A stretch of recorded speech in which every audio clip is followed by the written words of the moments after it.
Luke would never say that. I'm sorry. Well, in this, Luke would never say that. I'm sorry. Well, in this version, see, I'm talking about the George Lucas Star Wars. This is the next generation of Star Wars. So I almost had to think of Luke as another character. Maybe he's Jake Skywalker. He's not my Luke Skywalker. He's not my Luke Skywalker. I said to Ryan, I said, Jedis don't give up. I mean, even if he had a problem, he would maybe take a year to try and regroup. But if he made a mistake, he would try and right that wrong. So right there, we had a fundamental difference. It certainly surprised me to hear Luke say it's time for the Jedi to end. I said, what? Yeah. Luke was the most optimistic, hopeful character. And Yes. I had a real, sort of a back and forth with Ryan. I said, Ryan, a Jedi doesn't give up. I remember you saying that. Yeah. A Jedi, if he does something wrong, he makes it right.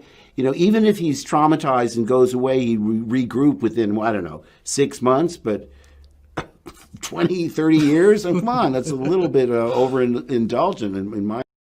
Something that George initially set out to do was a kind of 3-act saga with these 3 trilogies, and I think we felt that we should honor and respect that.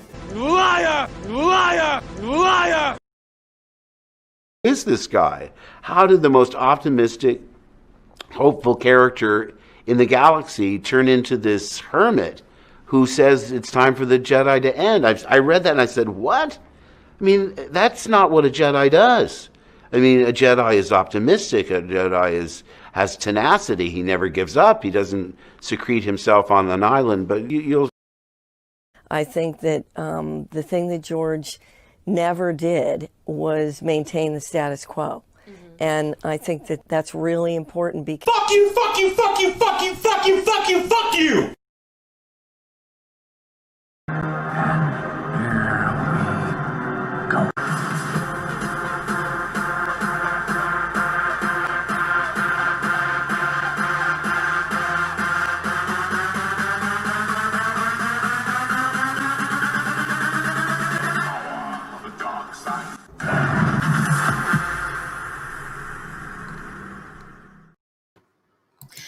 What's up, all of you Extrables, droids, and Wookiees? It's Anna, also known as That Star Wars Girl, and tonight I have a special guest with me. So if you guys are not familiar with Nerd Cookies, I actually discovered her channel because me and Drunk 3PO were doing a Star Trek watch party. And this channel popped up and started commenting and talking about Star Trek stuff, which I'm like, oh, hello, cool person. And Drunk's like, yeah, it's this cool channel, Nerd Cookies. She, oh, what the fuck, YouTube unsubscribed me. See what happens? I was subscribed. I clicked on this because it was over here. Fuck you, YouTube. That being said, awesome channel that talks about a lot of Dune content. And sorry, Nerd Cookies, but YouTube was being mean to me right there. But everyone, please give a warm welcome to Nerd Cookies and welcome to my channel. Hello. It's good to be here. That's amazing. YouTube did that. I know. I literally had it queued up and then, refreshing and then pulling this up. It's like, what the hell? YouTube doesn't like me, I guess. Well, I would think the opposite because, your channel has exploded even since I first found it. So the fact that YouTube did that, because I'm not even kidding, before when we were talking off air and, I had it pulled up so that way I could do this whole intro and I was subbed. So within the past, 20 minutes, it unsubbed me. That's weird. It's very weird. Screw you, YouTube. But hello. This is awesome to be here. Yeah, and that video montage, my goodness, my heartstrings were pulled. Yeah, I like to play them just to remind everyone. Because when people say, Anna, why are you still upset? That was years ago. I'm like, no. I'm gonna take this to my grave. That's how just it kills you. This was my hero. And look at how even Luke, he tried to warn us. Yeah, no, exactly. I'm actually was writing a video kind of on that. I just did one not too long ago about the Sebastian Stan.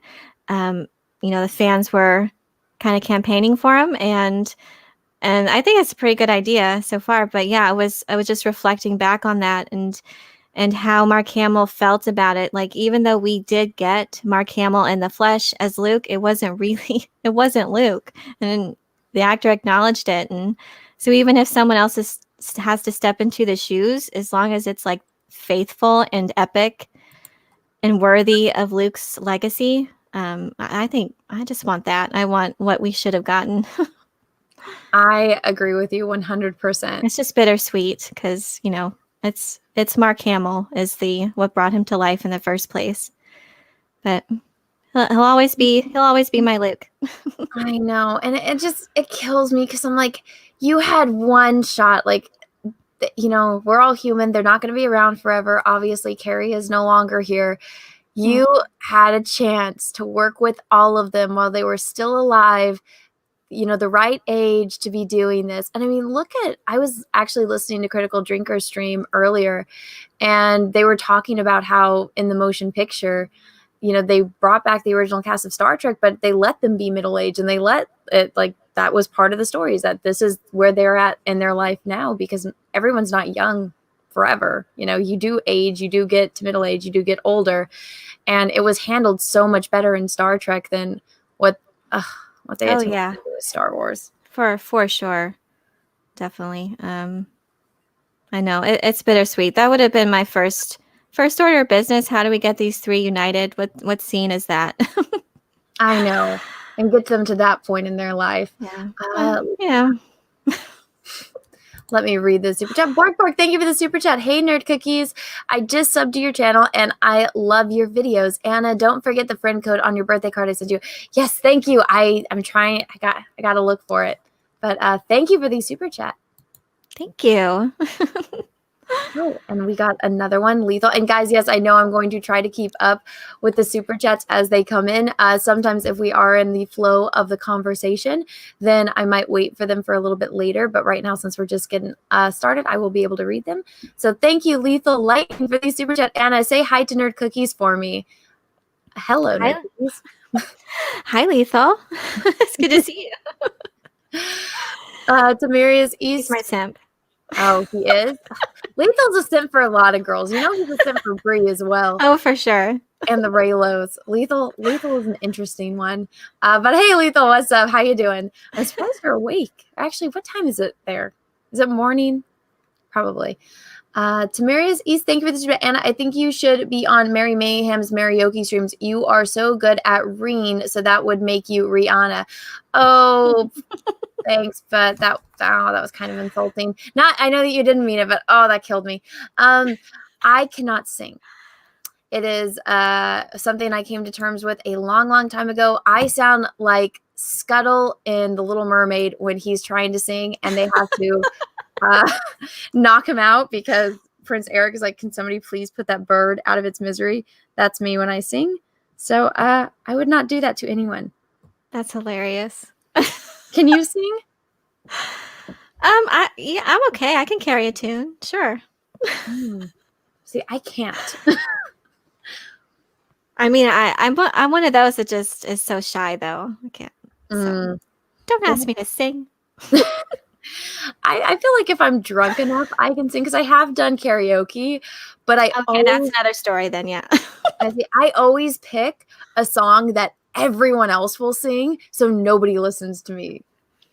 So if you pick like "Don't Stop Believin'" in a karaoke bar, every single person is going to be singing that. So like you kind of get drowned out. So that's my tactic when I absolutely have to do, karaoke. That's smart. Yeah. It's a strategy I learned over time. But thank you guys for the super chats. We are going to talk a little bit about Mando, the most controversial thing out there right now, apparently. So I have to ask you before we get into it. How do you feel about Grogu's name? I don't know. It definitely takes some getting used to. I think when I first, I actually did read the spoilers before, so I knew what the name was. I wasn't entirely sure how you pronounced it, so it was gonna be like Grogu or Grogu. So I had a little bit more time to get used to it. I think it'll grow on me. I just think it's so odd. I'm so used to calling him Baby Yoda. But the same thing with Din Djarin. I still call him Mando, even though I know his name. So I know, I couldn't care less about his name. He's Mando. yeah. Look at that little face, Joe. Oh, I'm especially apparently this last episode, like families were watching it and their little kids were just in tears or just having having a fit over the state of where we left him. I sympathize for sure. I liked the ending. Like, I did not like this new episode. It felt more like a fan film to me personally. Like, just all they would have to do to make me, a little bit more buy into it, because I mean, I'm from California, so I'm like, that looked like it was in California. yeah. Like, I drive past that on the freeway, that scenery. So I'm like, I know what you guys are doing. If they would have just put like a filter on it for like the cinematography, I'm like, just make it look like you're on an alien planet. Oh, I totally agree. Yeah. Drunk found that video of Drunk 3PO found the TikTok video. The hiker just stumbled upon it, so if it's that easy to get to. Well, that's one of the problems I think with their budget, is that they have to, do everything super economical. Like, if you go and watch, the original Star Trek, and you can see it's like, oh, look, there's the planet with the spores. Oh, hey, that's the exact same set as Little House on the Prairie. So it's like, I get it, especially for TV shows, but I'm like, you have $100 million and you could like just put a filter over it. Yeah, I'm hoping that the budget, like this one, and it was 28 minutes too. Like maybe they're saving, maybe they had to put the money towards the last 2 episodes, but the fact that they were on Tython too, it didn't feel like Tython.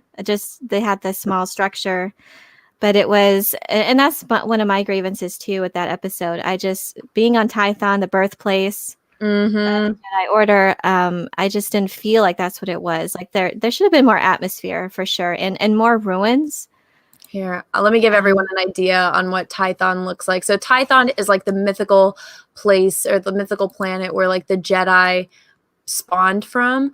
I did a whole hour where I was just basically screaming about this because I'm assuming, since you know about Tython, you know a little bit of the EU. Did you play SWTOR? Did you read the book? Oh yes, I love SWTOR. So when I heard Tython, I was like squealing. So yeah, I was disappointed, and I'm still holding out that we might return there down the line. If whoever Force user goes to that location, and maybe then we'll find the atmosphere. Yeah, and if you look at the concept art too, the concept art at the end of the episode looked much better, looked much more like Tython. So I wish they would have just, there was clouds, the way they depicted it, but they couldn't film it that way. I don't know what was going on there, but definitely the art looked much more like this. It looked like it was rich in the Force, and I wish they could have portrayed that in some way. And yeah, that's one of my grievances. But let's see. Oh yeah, here we go from that to this. Yeah, like Stonehenge, and I was pulling up freaking maps of the Star Wars galaxy, and I'm like, that was a whole plot point in the Darth Bane trilogy, was that Darth Zana had to go break into the Jedi Temple and go get the what is it called, the hyperspace route to get there, because it's a legendary planet that is in the deep core, and then they have it in the outer rim, and I'm like, oh my soul. Yeah. It hurts. And that's weird too, because someone, like, there's been some users that have noticed that the map that the Mando was using actually put it into or had his ship in the deep core, like they have the holographic map there. But why? I don't know why the dialogue would say different. But someone pointed that out, others that pay more attention. That actually got pointed out on my, I was playing KOTOR 2 last night, and people had seen my hour long where I was just ranting about it.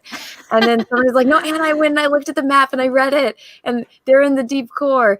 But the chick clearly says, oh, why are I know, that's odd. Outer rim? But yeah, Favreau's the one that wrote it. So I'm like, all right, maybe he just didn't know. But still, it would be, I was expecting that to be the final episode of the series, was that I was like, okay, next episode, he's going to have to find out, like go do some digging to try to find out where Tython is. And there'll be another episode where he's like, okay, they're only the plans are only because in Disney canon, Darth Vader had some admiral had to show him where Tython was, so the Empire did have it. And I hate to say this, but yeah, Disney canon. So it's like, okay, that'll be a plot point. He's got to go to the Empire and go get the plans from the Empire. And then the next episode will be them getting there, or some other side mission. Then the final episode will be them getting on Tython. And then he's like, nope, guess what? I'm just there. I just magically know where it is. Yeah, that's funny because I wasn't expecting them to arrive there either, because they had their tracking beacon on since before Ahsoka's episode. So I just assumed they would get caught on the way, and that would be saved towards the end. I have a feeling, and it's just like a theory. I have lots of theories running in my head, but if another Force user, if Jedi, and if it could be Luke, I think they might be saving that, because I still think that Grogu might still be lost. I don't know. I'm not sure if he will be rescued. I think that might be a thing to launch season 3, kind of that cliffhanger.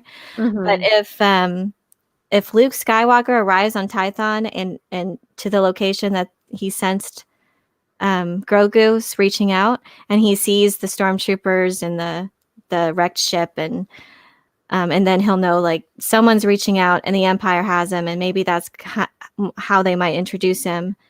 And that would be kind of interesting. That would be kind of like the Moff Gideon with the Darksaber at the end of this last season. Kind of like, I don't know, cliffhanger for that. Yeah. I don't know. Many theories. That's a good idea. It's hard for me to like really picture, even though I know that they're going to do it. Maybe it's just my mind just won't let me accept that Luke is going to be in this, because I'm like, please, dear God, no. But I think you might be onto something there, because I feel like anytime I come up with ideas, I'm thinking the way that I would think, or like, pre-Disney Star Wars. But I have a hard time thinking, what would Disney Star Wars do? Because whatever I'm thinking is obviously not going to happen. So how do I get in that mindset, which I think you do a really good job of? And then there's a few other people that do theory videos on this.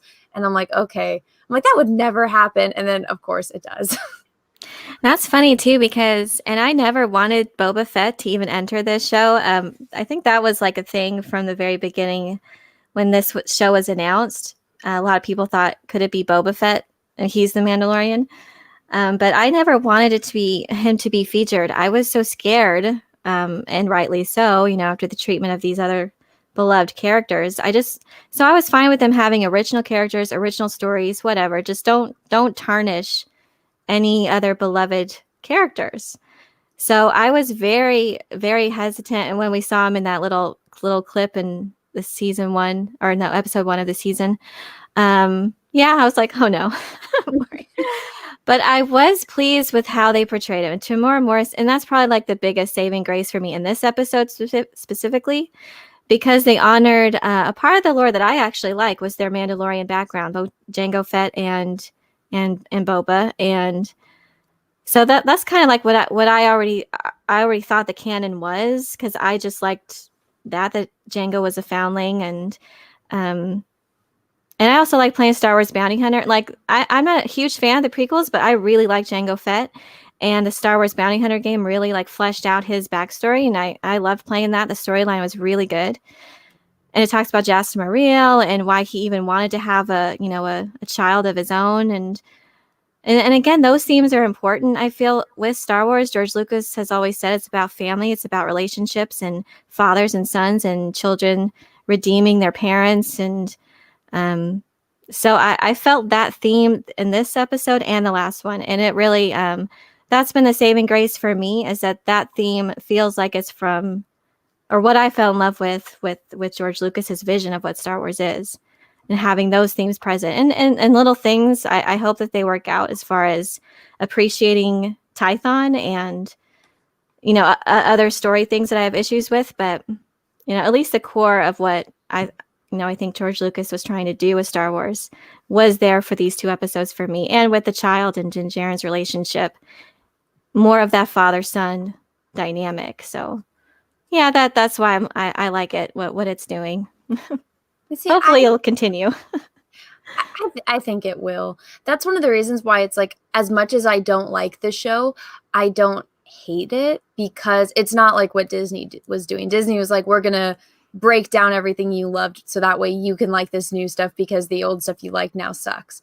Then they're actually trying, and it's very obvious. I liked that they brought back the actor that played Django to be Boba now. I'm like, I feel like that's just a very kind gesture because they didn't have to do that. They didn't have to bring Boba back. They could have just left that and let it be.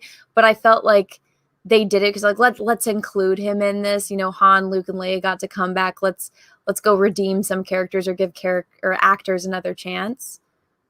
And so I thought that was very endearing. I felt like they just didn't do him justice though with the fat Boba Fett, the dad bod Boba Fett. I'm just like, I know he had it over his robes, but I'm just like, couldn't you like let him have a quick costume? Like that's something like, you know, I'm totally fine with the dude going and changing behind a rock into his armor if he's going to live, just so that way that doesn't happen. Because what if that actor worked his ass off getting in shape and now everyone's like, ooh, dad bod Boba Fett. And he's like, well, fuck. That's hilarious. And it's funny too, because didn't like Mark Hamill like worked his butt off and for that one scene he had in Force Awakens? Oh my god! He was like, "What did I just do all this work for?" Here, I actually have that. Let's hear. But I don't think they prepared me correctly. You know, in other words, you know, I went to training and, you know, I lost all this weight and did all these things. And I thought, I must be doing something physical if they're sending me to the gym twice a week and torturing me physically. But saying, oh, by the way, you know all that workout where you lost all the weight? You're going to have to turn and remove your hood. I thought, oh, I got to lie down for a minute. I had that too. Oh, man. I know. I think it's interesting, though, too. Some shots, he actually didn't look that bad. Maybe it was the belt just wasn't I think it was right. that particular stance, that angle. It was like, oh my god, fat bod Boba Fett or dad bod Boba Fett. Ugh. No, because I was I saved the images on my Mando live streams that I do on Sundays, and not all of them looked. Some of them looked really good. I don't know, just how it was shot or what the angle. Or maybe where the we all belt have was those positioned. angles that we're not going to look good. Yeah, it's just it's over the suit. It's that was just a very bad angle, and unfortunately, it was the most iconic shot in the damn episode. So maybe next time it should be a. I mean, dads everywhere probably rejoiced. Oh yeah, me and Drunk were talking about it the other day. He's just like, they got fat Thor, now they got, you know, dad bod Boba Fett. It's like it's becoming a trend, and I'm like, huh, interesting, Disney. No, I do think that today's like standards for fitness, like we're so used to like Chris Hemsworth and like Henry Cavill for his The Witcher physique, but that's just not sustainable. That takes a village. And a lot of time to even get to that point and then to maintain it. So maybe they just didn't have the time. But I mean, honestly, I was just so glad he was there. But but I think fitness too, like that's not like, I don't think that's normal to have Chris Hemsworth. Have you seen him working out for Thor? Oh God. Yeah. I saw his little fake video where it looks like he's just doing pull-ups, but yeah. Oh, and Natalie Portman, who weighs like 90 pounds soaking wet, she's talking about her working out. I do not think she's gonna get that. The actress that plays Bo-Katan, she actually has a YouTube channel, and I just watched. She has like I think it was like 40 minutes, but talking about like with her personal trainer about every body type that she's ever like done for her iconic characters, and just with the trainer that does it, and then like how if you're doing a certain type of look, how you have to work out differently and you have to eat differently. It's a really good video, but it's a lot of freaking work, and I'm like, she's not even really getting yoked. Like one, she was just getting kind of toned. And so she's like, if you look at this, she's like, I weigh like there's only a 4-pound difference between this picture and this picture, but it's the different things that you eat and the different type of exercises you do. And it's like, Jesus. That's true. And I will say this for Natalie Portman, that women just build muscle differently. We get leaner, and it's not, and we don't have testosterone too in the levels that men do, so we can't like build muscles like that. But yeah, Katie Sackhoff's amazing, and she did great. I loved her in Longmire as well, and she, yeah, of course, very fit for that, you know, law enforcement, and it worked so well for her and as Bo-Katan. And again, that was another thing that was so great to see her. I was such a fan of Starbuck and her character in Longmire as well. She's such a great actress, and I was so happy for her that she could step into the shoes of the character she's voiced. Mm-hmm. And she looked so good. The eyebrows actually did throw me off a little bit. Like, really? Your eyebrows? You're keeping that with the same animation? Well, that's one of the things about in her video that I was just describing. Or actually, it wasn't in that one. She did an interview, and she was talking about how she was personally very attached to the character and like Bo-Katan's eyebrows and like Bo-Katan's scar. And so she's like, we had to figure out how to make it look as not goofy, but as close to the Clone Wars and Rebels as possible. And I was like, oh, that's interesting. And like, she really put a lot of thought into it, which I very much admire. Yeah, I think that was on E.T. maybe. Yes, I saw that interview, and that was really good. So when I heard that, I'm like, okay, well that's pretty good. And when I watched it again, I'm like, yeah, okay, it doesn't look as bad as when I first saw it. It looked just like the animated character, so that's impressive for sure. Yeah, it didn't look goofy either. No, yeah, it's just a little details like that you wouldn't think that would come across or that they would pay attention to, but she was very meticulous in that way, and that's really cool. She's such a huge fan herself of Star Wars and of her character. The stars just aligned so well for her to do that, and she was awesome. That was actually my favorite episode so far. I really like seeing her. I liked the whole almost everything about that episode I loved, and I wish that we would see her a little bit more. And I'm hoping she becomes a bigger part of it, but we will see. With my luck, probably not. But that's one of the differences between like her being, you know, so attached to this character, and then Rosario Dawson, you know, this is her first time playing Ahsoka and being in Star Wars. I kind of have a feeling that if Ashley Eckstein would have been Ahsoka, that the Laku would have actually been the correct size. Yeah, I'm not sure about that. And well, I don't know how. I don't know. I think the only reason that they did that was from a practical standpoint, because she has dual lightsabers and she has such a distinct fighting style. I think that was like an issue, like just the way her movements. And they'd be flailing because they wouldn't look like how they do in the animated version, because they're literally a part of her. They're an appendage that's, you know, an actual body part, and it's not like the headdress that you'd have, because obviously she doesn't have those. It's not, so they would just be flailing around and not presented like it is in the animation. So in Shakti, I don't think did much with it. I think she sat on the council. Did she do anything? She fought at oh my god, I mean, like to the level of like Ahsoka. I mean, I don't know.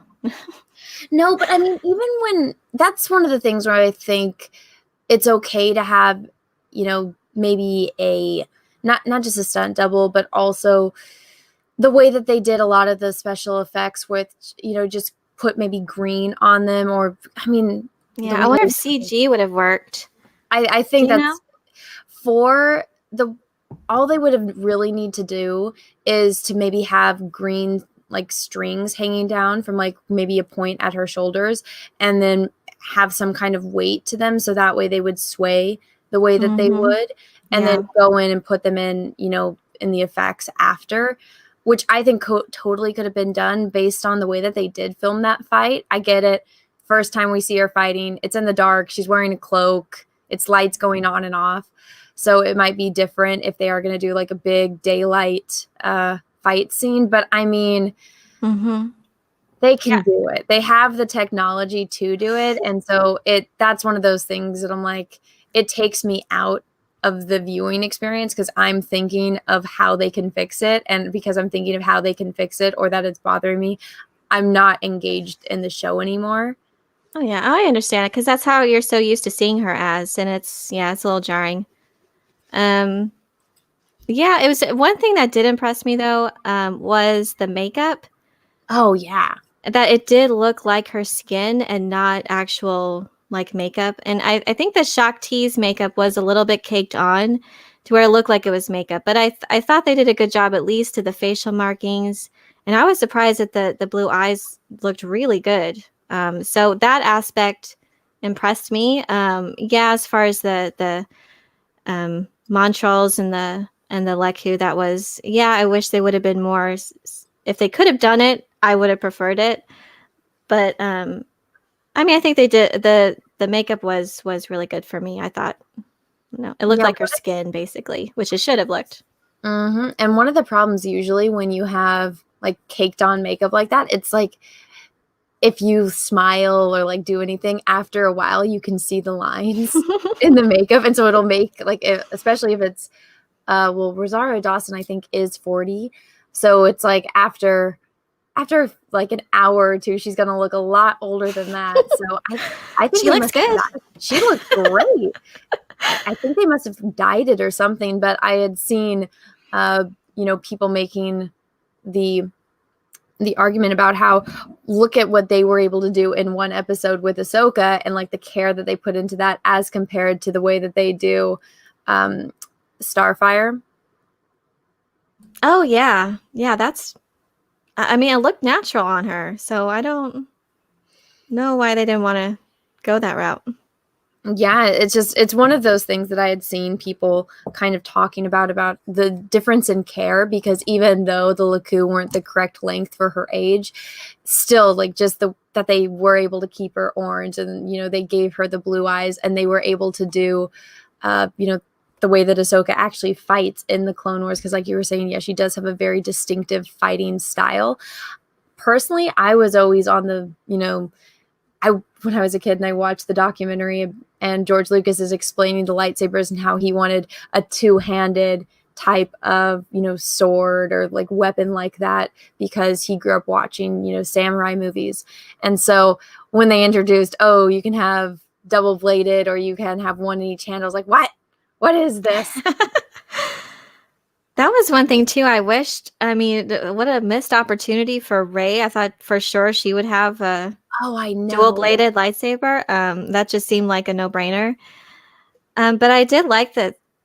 One of the things that really impressed me though too is even Ahsoka is this amazing, relatable character. She's a strong female character, and it was never. It just is what it is. It was never made to be this huge thing that Rey was.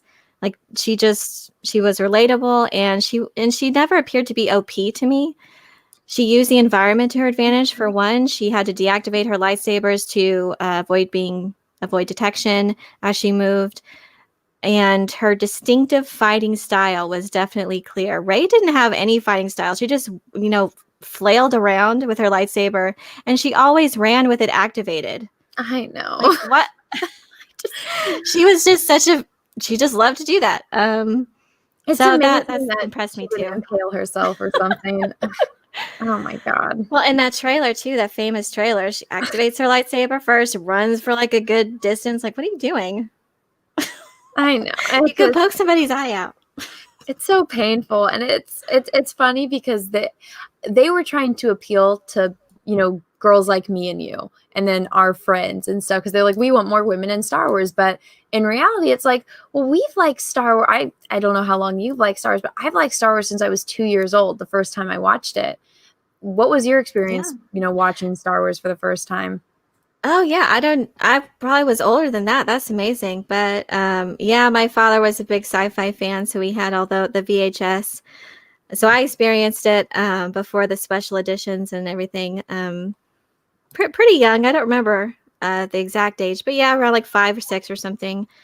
And I love Luke Skywalker.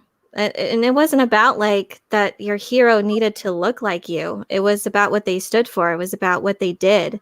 And I loved his ideals. I love that how he looked for the good in people and stood up for his friends. I mean, that was just basic things, and I loved that about him, and that's what connected me to his character and why I wanted to read further his adventures. And I love Leia too, and I liked her path as well. I mean, I loved their relationship between the three, and it wasn't just about the one person either. And in the end, Luke was just redeemed his father. He didn't have to kill anybody.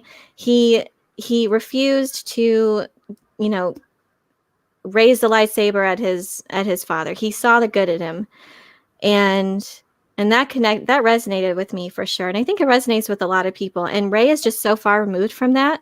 Like, how are we supposed to relate? And she always acts from her emotions, and she feels a lot like a dark side character. She doesn't really care about anybody because they didn't develop those relationships. And when she raised her lightsaber at Luke, who, like, she just, you know, like, pushed down the stairs basically and grabbed her lightsaber. Mm-hmm.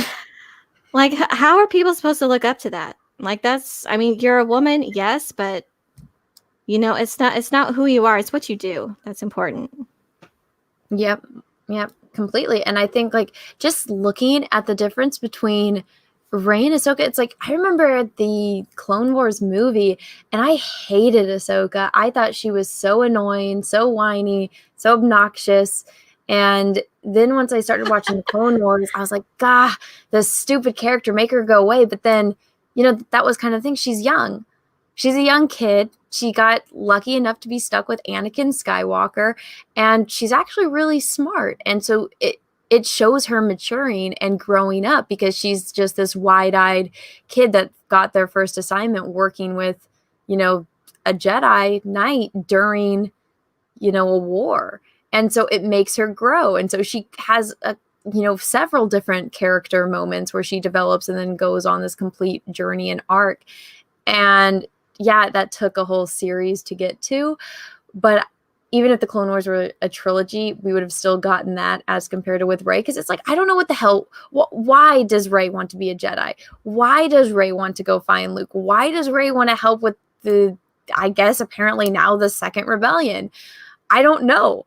I don't know why she does anything that she does. She just does it. And it's like, how do you want me to care about this person?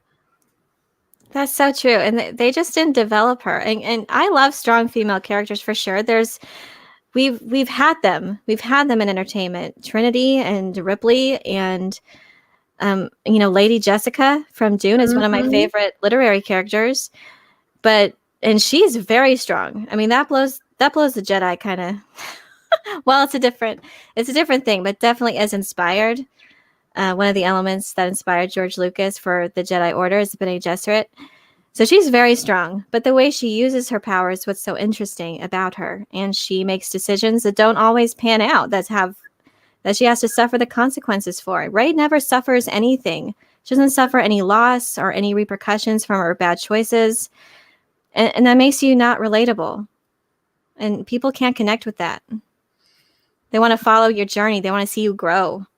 Because people are whiny. People do have problems. Yeah. And that's how the hero's journey starts.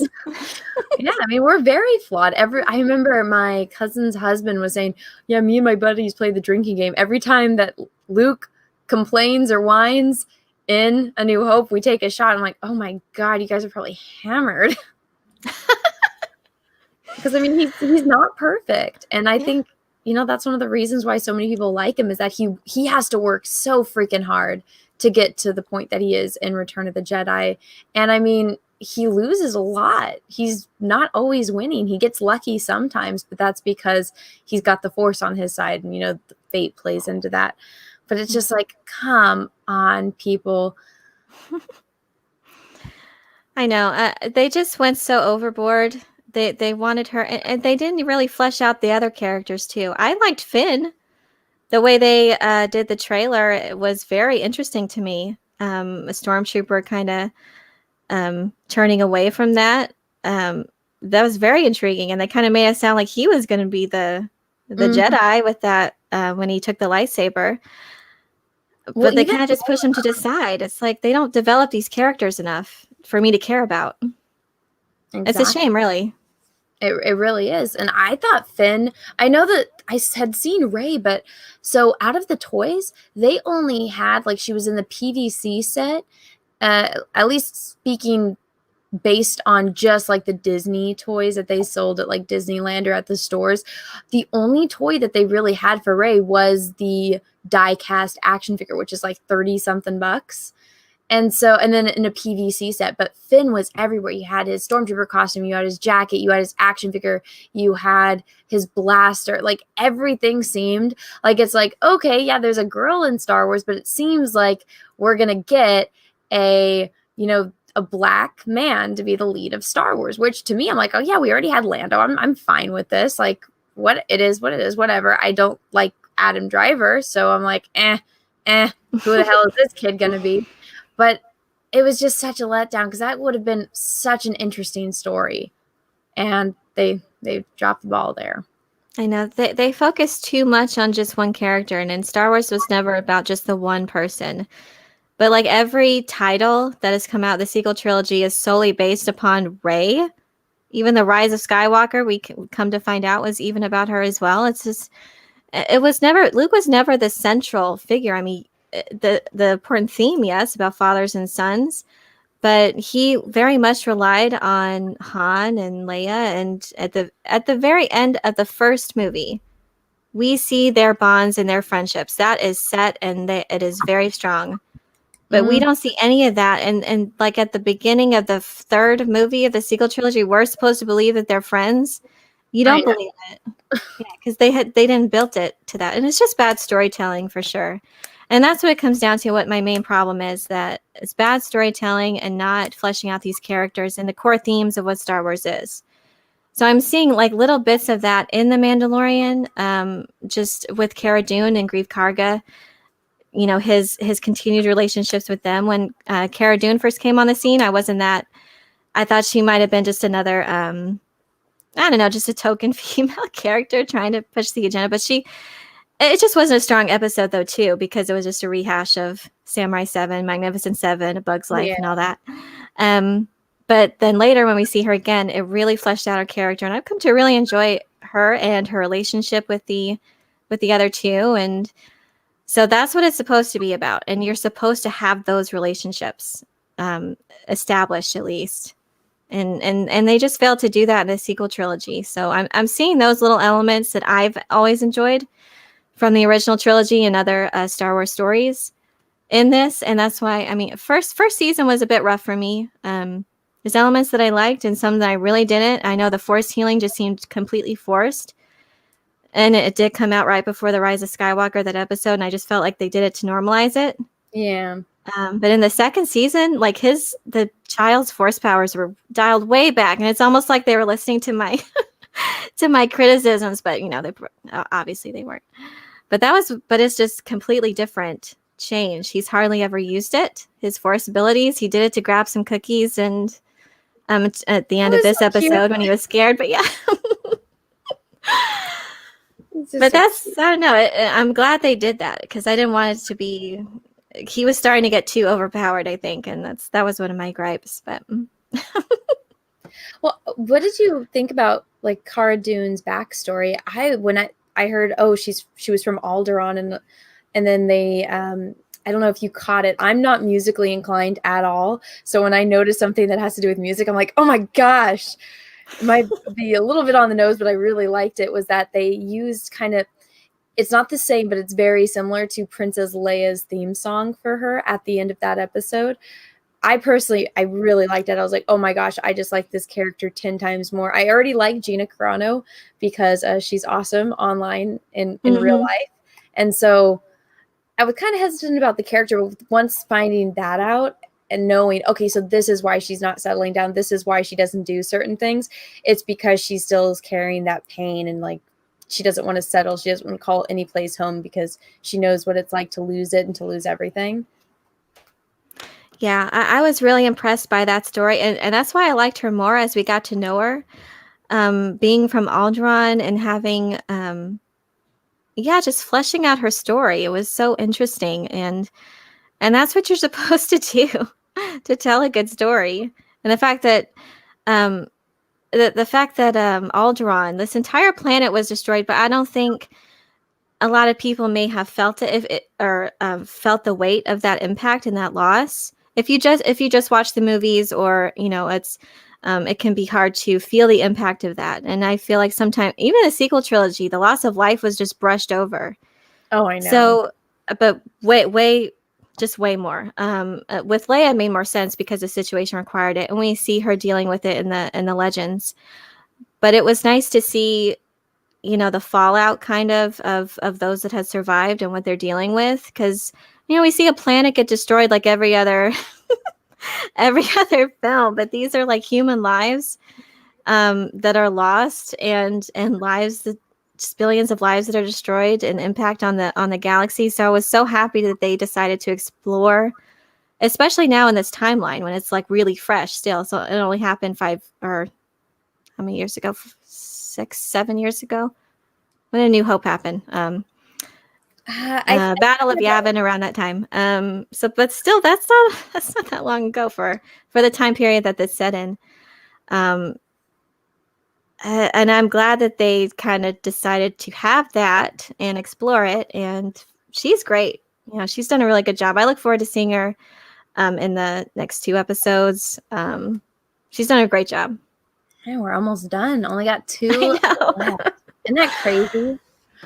I'm glad to be excited, though, again. There's not a whole lot, I guess, right now to be excited about, I guess. Dune has been delayed, and all our shows are delayed. Everything's on hold. Nothing new is coming out. Movie theaters are closed. The world is dying. Everything's insane. And we only have 2 episodes left. And then what are we going to do? Dune was supposed to be out this month. I got to wait almost a year. Oh, my gosh. Well, not if they release it on the streaming program, right? No, still, it's going to be released in a year. It's at the same time as the theatrical release. Okay. For just that 1 month that it comes out. I don't think that's the smartest idea. Oh, I don't know. Honestly, I just want to see it. Yeah. I obviously would want to. My preference is to see it on the big screen because that's how Arrakis should be seen and how the Sandworms should be seen. I just hope things might change. I mean, things have changed so quickly and on a dime already. I guess we'll just see how it progresses. Legendary has actually just filed, or I think they're filing some charges or some challenges against Warner Media's decision. Like they didn't have any say in this decision to stream it on HBO Max. So, and that's a huge budget film. They put up 75% of the production budget for it. So they definitely have a larger stake financially. I think it's that film and Godzilla versus Kong that's really at the I don't know, a biggest concern for them, because those are probably the biggest budget films that they have going on. If I found out I just spent what the cost of Dune is, like what, $165 million. Yeah, probably, like, and with marketing and other stuff, and they had to do reshoots too. It's probably getting up to 200 and probably surpassing that. I don't know. We'll just say like $250 million. I would be absolutely livid if they said, "Oh, well, we're going to do it on streaming," because I don't know about you. I frequent the Magical Bay of Pirates. And so the second something is released digitally, it appears there. It's like a treasure trove. And so knowing that, I would be livid, because it's like the second it's out there, there's people because usually if it's not in the Magical Bay of Pirates, I will go to the movie theater and see it. If it's on the Magical Bay of Pirates, being an antisocial person that was self-quarantined before it was mandatory, I'm not getting out of my house. So I know I wouldn't set my, I mean, I just want to see it. I mean, I hoped it would come out this month actually on streaming anyways, just so we could see it. But certain areas just aren't in the position. As a lot of areas are going into lockdown too right now. And Villeneuve, the director, was very rushed, because they had to delay their pickup shots that they had planned. So that was, I think they did it in August, and it was going to be very much a rush to get things done and editing. And he already said that he's been struggling so much working remotely with his editor and composer, not being in the same room with them. He said it was completely different. So I was glad that he at least got more time to, and hopefully if things get better with the global crisis, that he'd be able to finish how he wanted it to, because I mean, Dune fans have been asking for a definitive, faithful adaptation for a long time. I mean, yeah, the book came out in 1965, so it's been a while. And the David Lynch version, I'm not a big fan of. I appreciate it for what it did, and there's some parts I really like and performances, but it's not the full story of Dune. And the book is just infinitely better. If you're gonna experience the story of Dune, I recommend the book. Or the miniseries, that was really good too, but it still had changed some things. And they had such a small TV budget too. Yeah, so they were hampered in other ways too. But now we have this filming on location, and everything just seems to be going so well. The trailer looked really good, and a lot of the casting I'm happy with. Oscar Isaac, I'm so happy for him to have a role in this. Really? See, I'm not an Oscar Isaac fan, so I was like, when I saw that. Oh, really? I thought he was like at least one of the best parts of the sequels, because he had kind of some interesting dialogue. I don't know, but John Boyega was so jealous of him being in Dune. Well, Yeah. John Boyega actually comes off as like quite a bit of a nerd. And I think it's funny because Poe only lived because Oscar Isaac told JJ, he's like, hey, I've been like dying and everything I'm in. Can you just like not kill me? And so I'm like, okay, so you're going to be Duke Leto. Like, not the best one for maybe, trade. No. But I was like, that's interesting. When I first saw that, I was like, you're tired of being the guy that always dies, right? Yeah, but who could say no to Dune? I don't know. That is true. As an actor, like that's an incredible opportunity. He's going to be the next Sean Bean. He really is. Which is, I think, what he was trying to stay away from.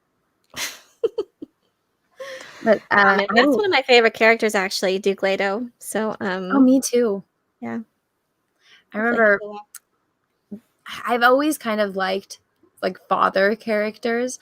And so it's so tragic because everyone kind of knows what's going to happen to him, and then he doesn't know, but even Paul he knows, and so he's watching, he's like, oh, that's where my father made the mistake. So it's like, oh, it's just this perfect tragedy unraveling, and it's like, could you just mourn him? Could you just throw your dad a bone? I get it, you can't because of fate and destiny, but like just reading it, it's like, come on, he's such a good guy, and I know it's very tragic, and I guess that's why the story is so good, based on those kind of, and I think their house in general is based on like Greek tragedy kind of stories, and yeah, I can definitely get those themes from it. And Frank Herbert was such a great writer. He's right up there with Tolkien for me as far as world building goes, and we can see a lot of the inspiration in Star Wars from it. This galactic empire, and the Order of the Bene Gesserit and the Arrakis and these things, and but he does such a good job at keeping mystery while fleshing out this universe, because I like that he just you're right into it, right in the thick of it, of this universe, and you're hearing all these weird terms and things that you don't really know about, like the Spacing Guild, Bene Gesserit, and spice, like you don't know anything, and you're hearing these strange terms.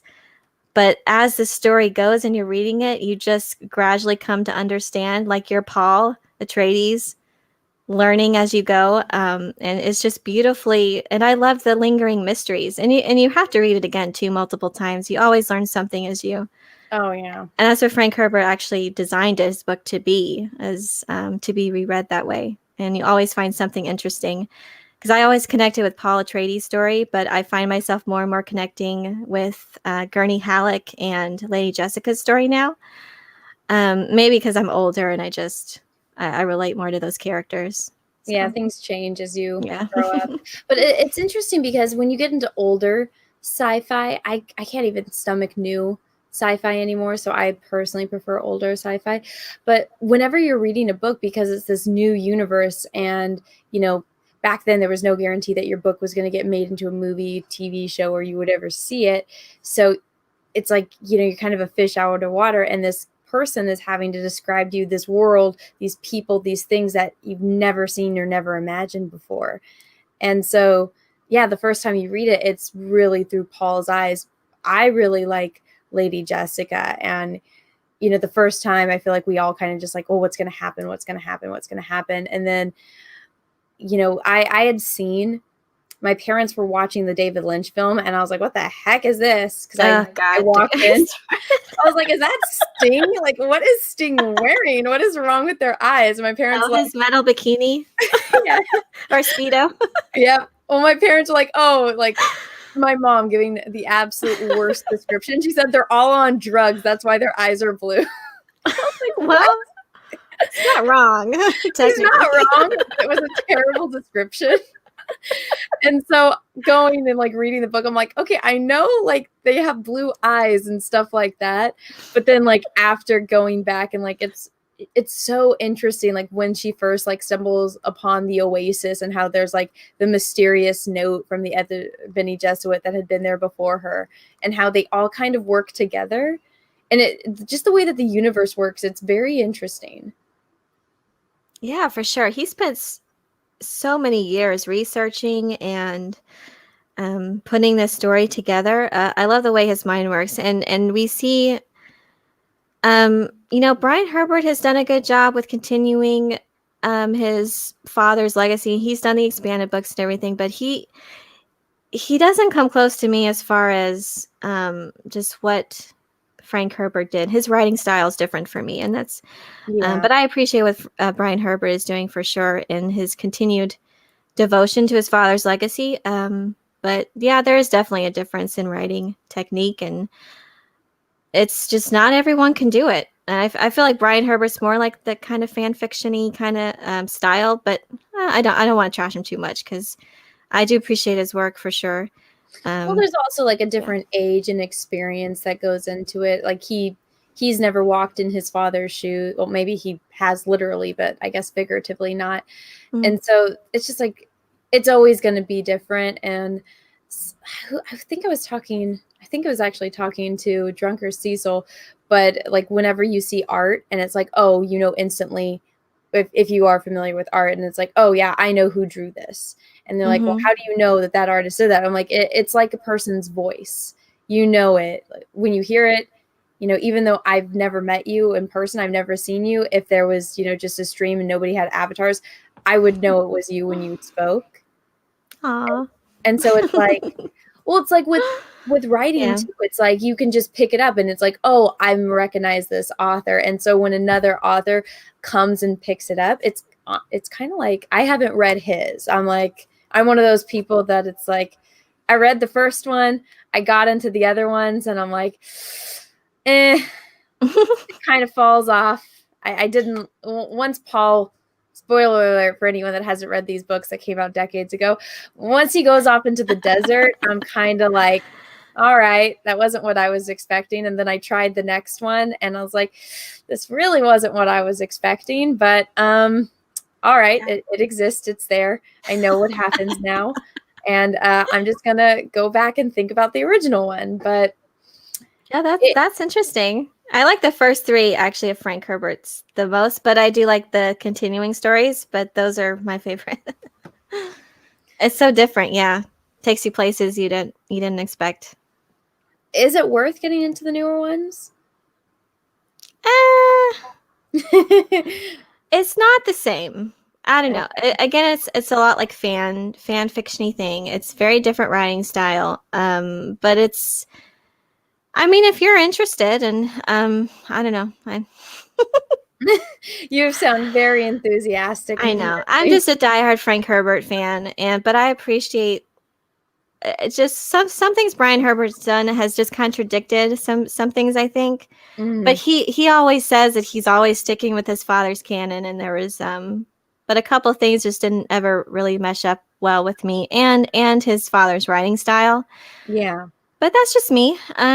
You know, a lot of people really enjoy those books, and I don't want to badmouth. You know, if you like that, that's what you do. And again, it's kind of like compartmentalized.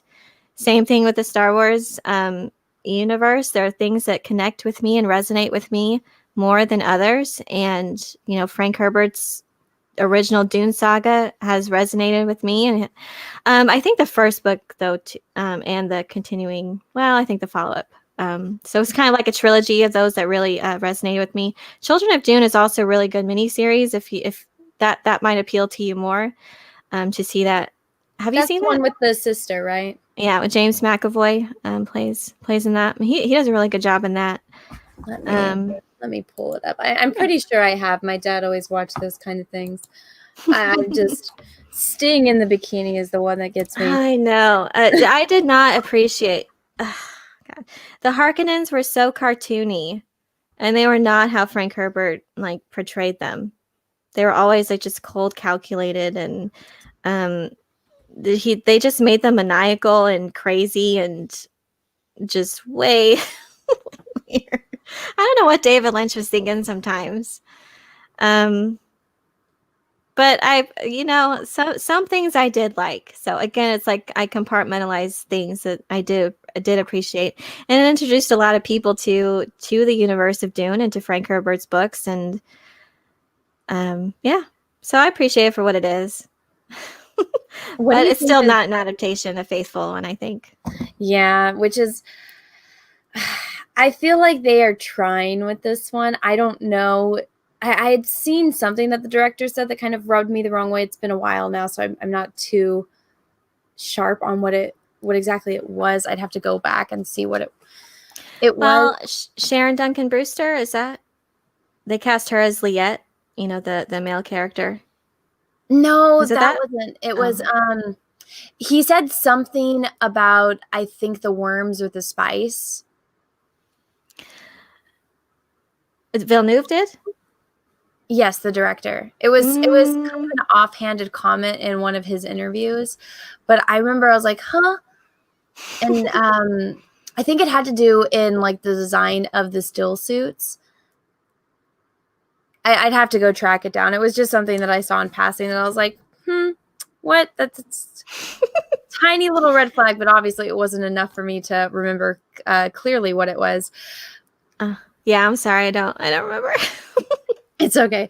I'm just interested to see what it's actually going to look like when it's finished, and I'm really interested to see how they're going to do the Baron, because I absolutely love the actor that they got to play him. So, and I thought it was really clever. I really hope that everyone here in the chat actually knows what happens in this movie. If you don't, the book's been out for a long time. I'm going to spoil it right now, but I like the fact that they got Lady Jessica. I love that she's Scandinavian, and then the actor that's going to play the Baron is Scandinavian as well, since they are Oh, interesting. the I didn't know that. the thing with the thing. Spoiler. Yeah. Spoiler. If anyone doesn't want to hear, I'm going to spoil the movie. I'm going to spoil the plot twist. Don't listen for the next, I don't know how long. I'm spoiling it. Okay, so since the Baron is Lady Jessica's father, and so I think the actress that plays her, she's from Sweden, and then Stellan Skarsgård, he's Scandinavian. So I liked that they did that, because one of the things that I remember clearly when I was reading the book the second time was how Duke Leto was describing like Lady Jessica and how he was so happy that, that she was so beautiful and that she brought some kind of class with her features into his family. and that Paul kind of looked like her. And so the first time you read it, it's like, oh, it's just a man admiring that his wife is so beautiful. But then the second time you read it, it's like, oh shit, that's a plot point. There's a reason why he says that. It's because of the family resemblance. And then you find out that at the end. And so I was like, that's clever. And so then looking at the casting, when I heard, I wasn't too familiar with her, but then I had seen, she was in the Mission Impossible, and I thought she did a good job in that. And I was like, and then they got Stellan Skarsgård. I was like, I see what you guys are doing there. I like it.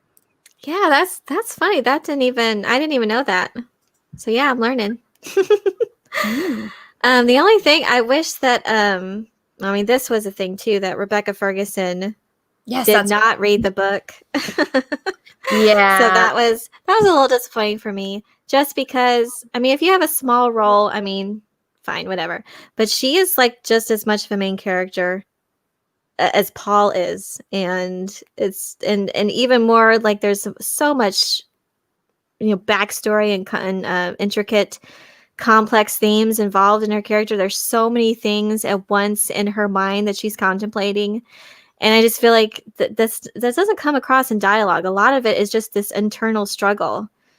And I don't feel like you can really get that by just being told secondhand, from the director. And the director knows, so I have that confidence in him to be able to convey that to Jessica or to Rebecca Ferguson.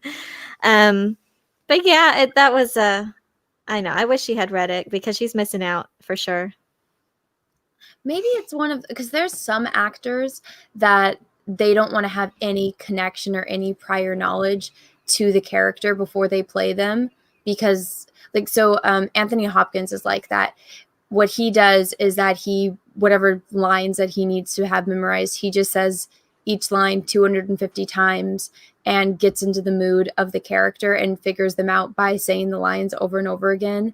And that's how he's able to put on the performance. But for Silence of the Lambs, he didn't do any type of research on serial killers, or he didn't read it. He didn't look into it at all. Whereas the actor that played Buffalo Bill did intense research on different type of serial killers and like the mindset of being a psychopath. And so two very different acting styles, two very different performances, but they both still did amazing. And so I think because of that, like, when actors or actresses say like, oh, I don't want to know anything, or I'm not going to read this, or I'm not going to do that, sometimes I'm like, okay, maybe it's just that's how they have to do it, because maybe if they do have some kind of connection, it will mess with their portrayal of it.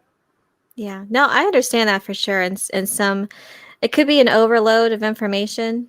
But she did come out and say that she had read it.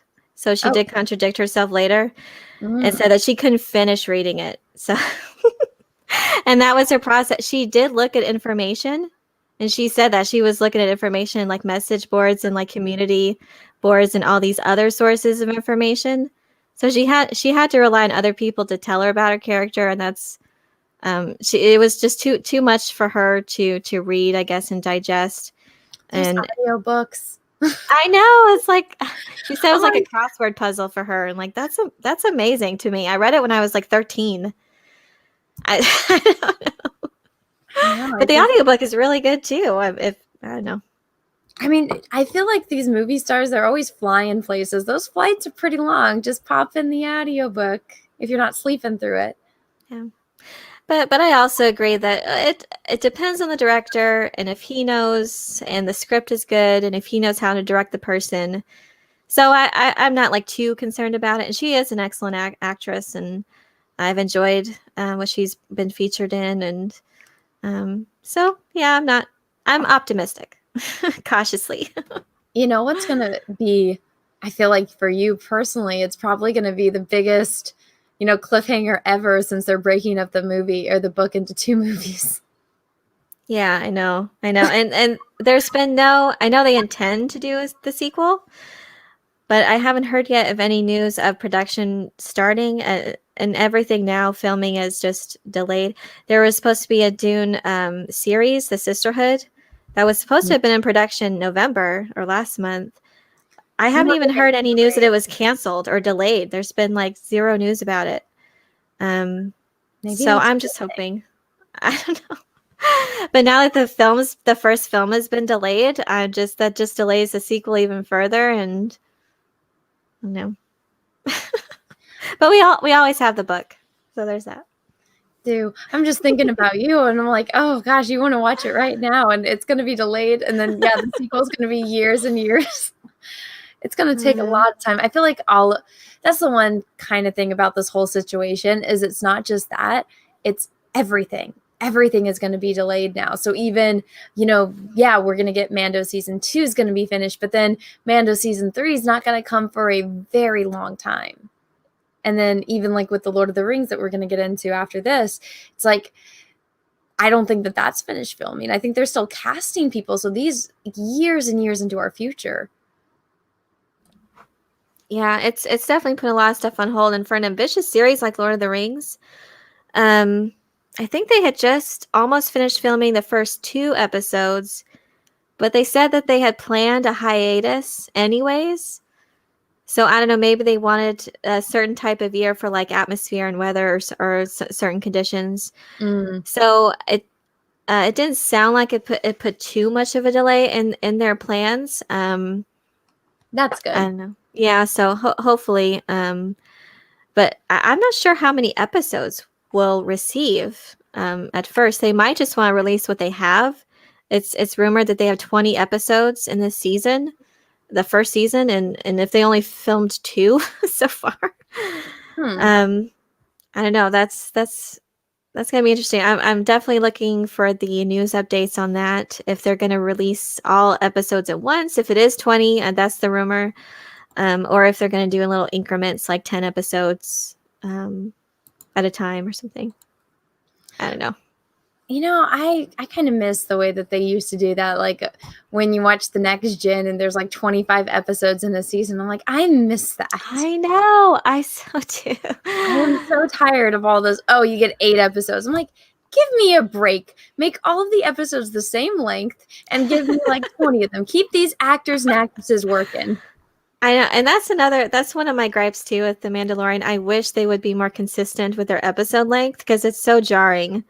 Especially this last one, it was only 28 minutes. It's just so up and down with that. And I love those. Seriously, I was a fan of like Star Trek and Stargate, and we have those episodes. There's 24 episodes a season.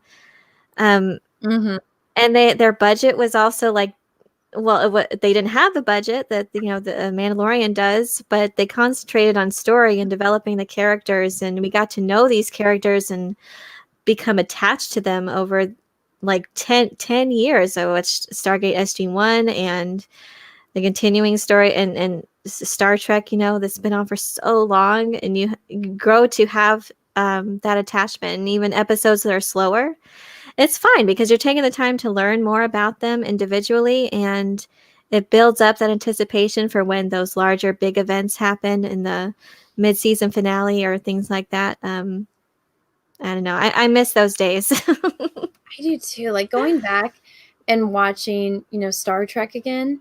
And I mean, I watch it all the time, so it's almost become like muscle memory when I know like plot points are going to happen. But it's like when we're watching it together, me and Drunk, and he has no idea what's going to happen.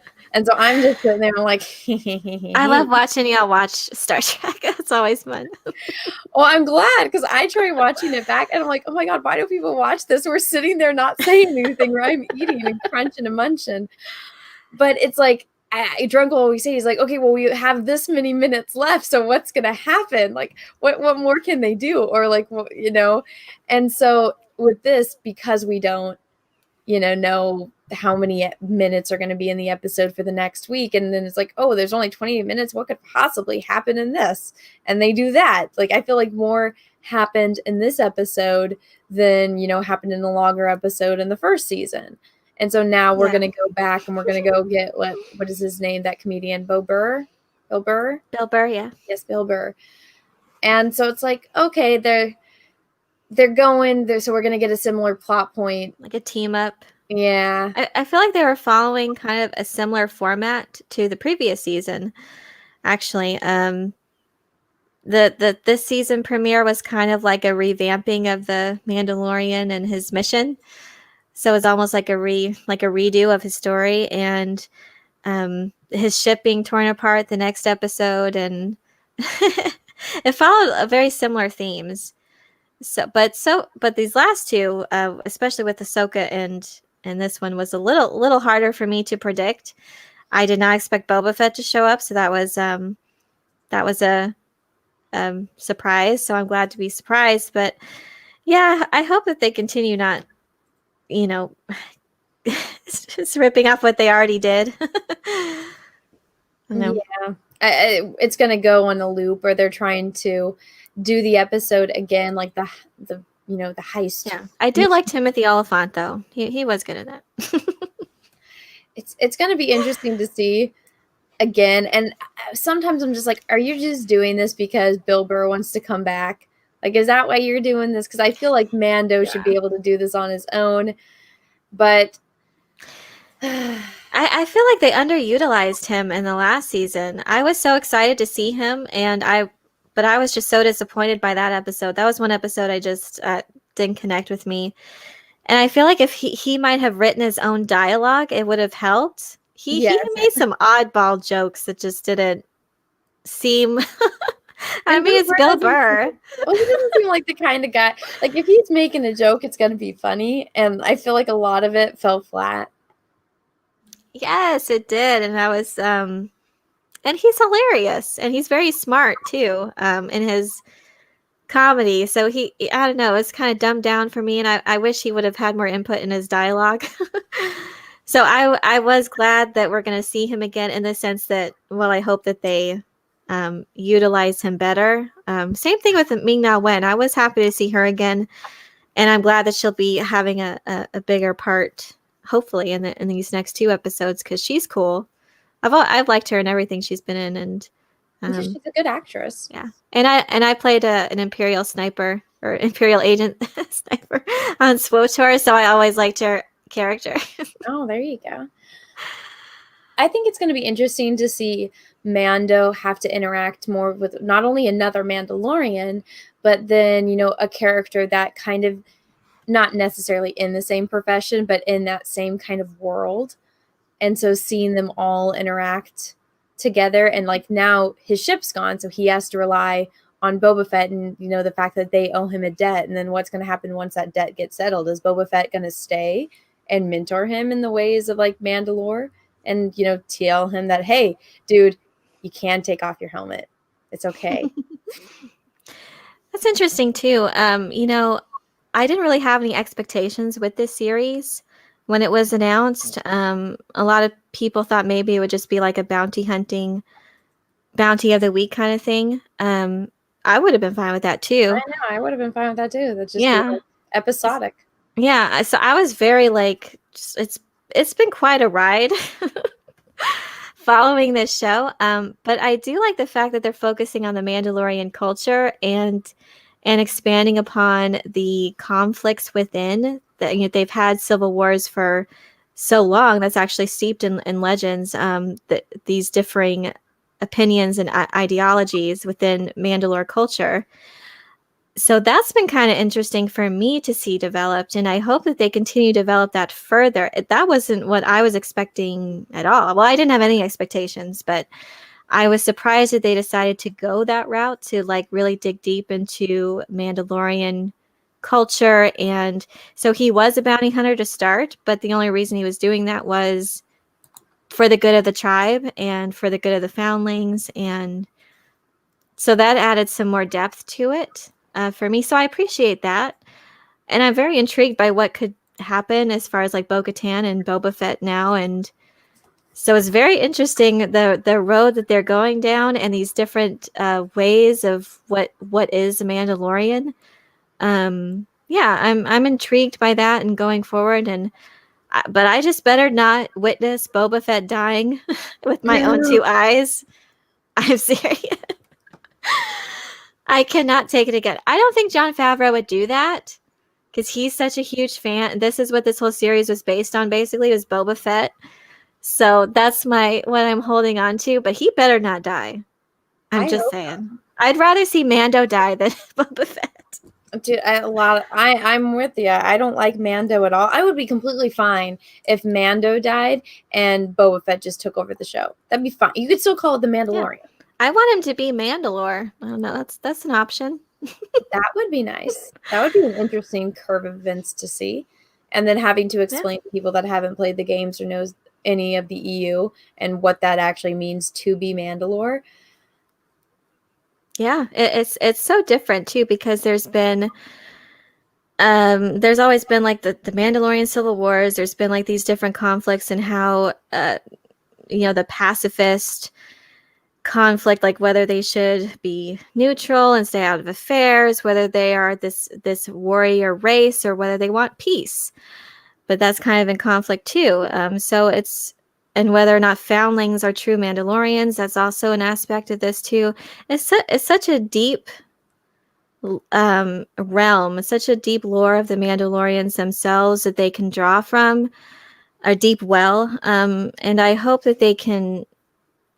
And I did enjoy the fact that they kind of reiterated Jango's backstory, which has changed so many different times. I know. So I appreciate that. That actually I liked about their backstory. I resonated with that part of Jango being a foundling. But it's changed different ways, and I'm fine with that too. I want to be a little bit consistent, I guess, going forward, especially since it's about the Mandalorian. I don't know. Hopefully they can do that. I'm excited and intrigued, and I'm a disappointed optimist from what happened with the sequel trilogy, and I try to look for the good where there is good. I feel like we're all in that same boat. We're like Luke Skywalker, which we want to have hope. We want to see the good in things, and we want to look forward. And so I hope that Disney appreciates and what they have. And from what I've seen so far with The Mandalorian, they're trying to make good with the fans, but they've got to there's irreparable damage that's been done. But if they're telling good Star Wars stories, I think that that's what the majority of fans want. So that's what I want. I just want a good story. Yeah, I think the problem though because at the end of the day, it's all leading to the sequel trilogy because that's what's in the future. And so not only are they under the constraints of what Disney has done, but also it's like that's what the future is going to lead up to. So unless they do something to where maybe part of the thing is, since they now, they said Thrawn's name, so they're going to go find Thrawn.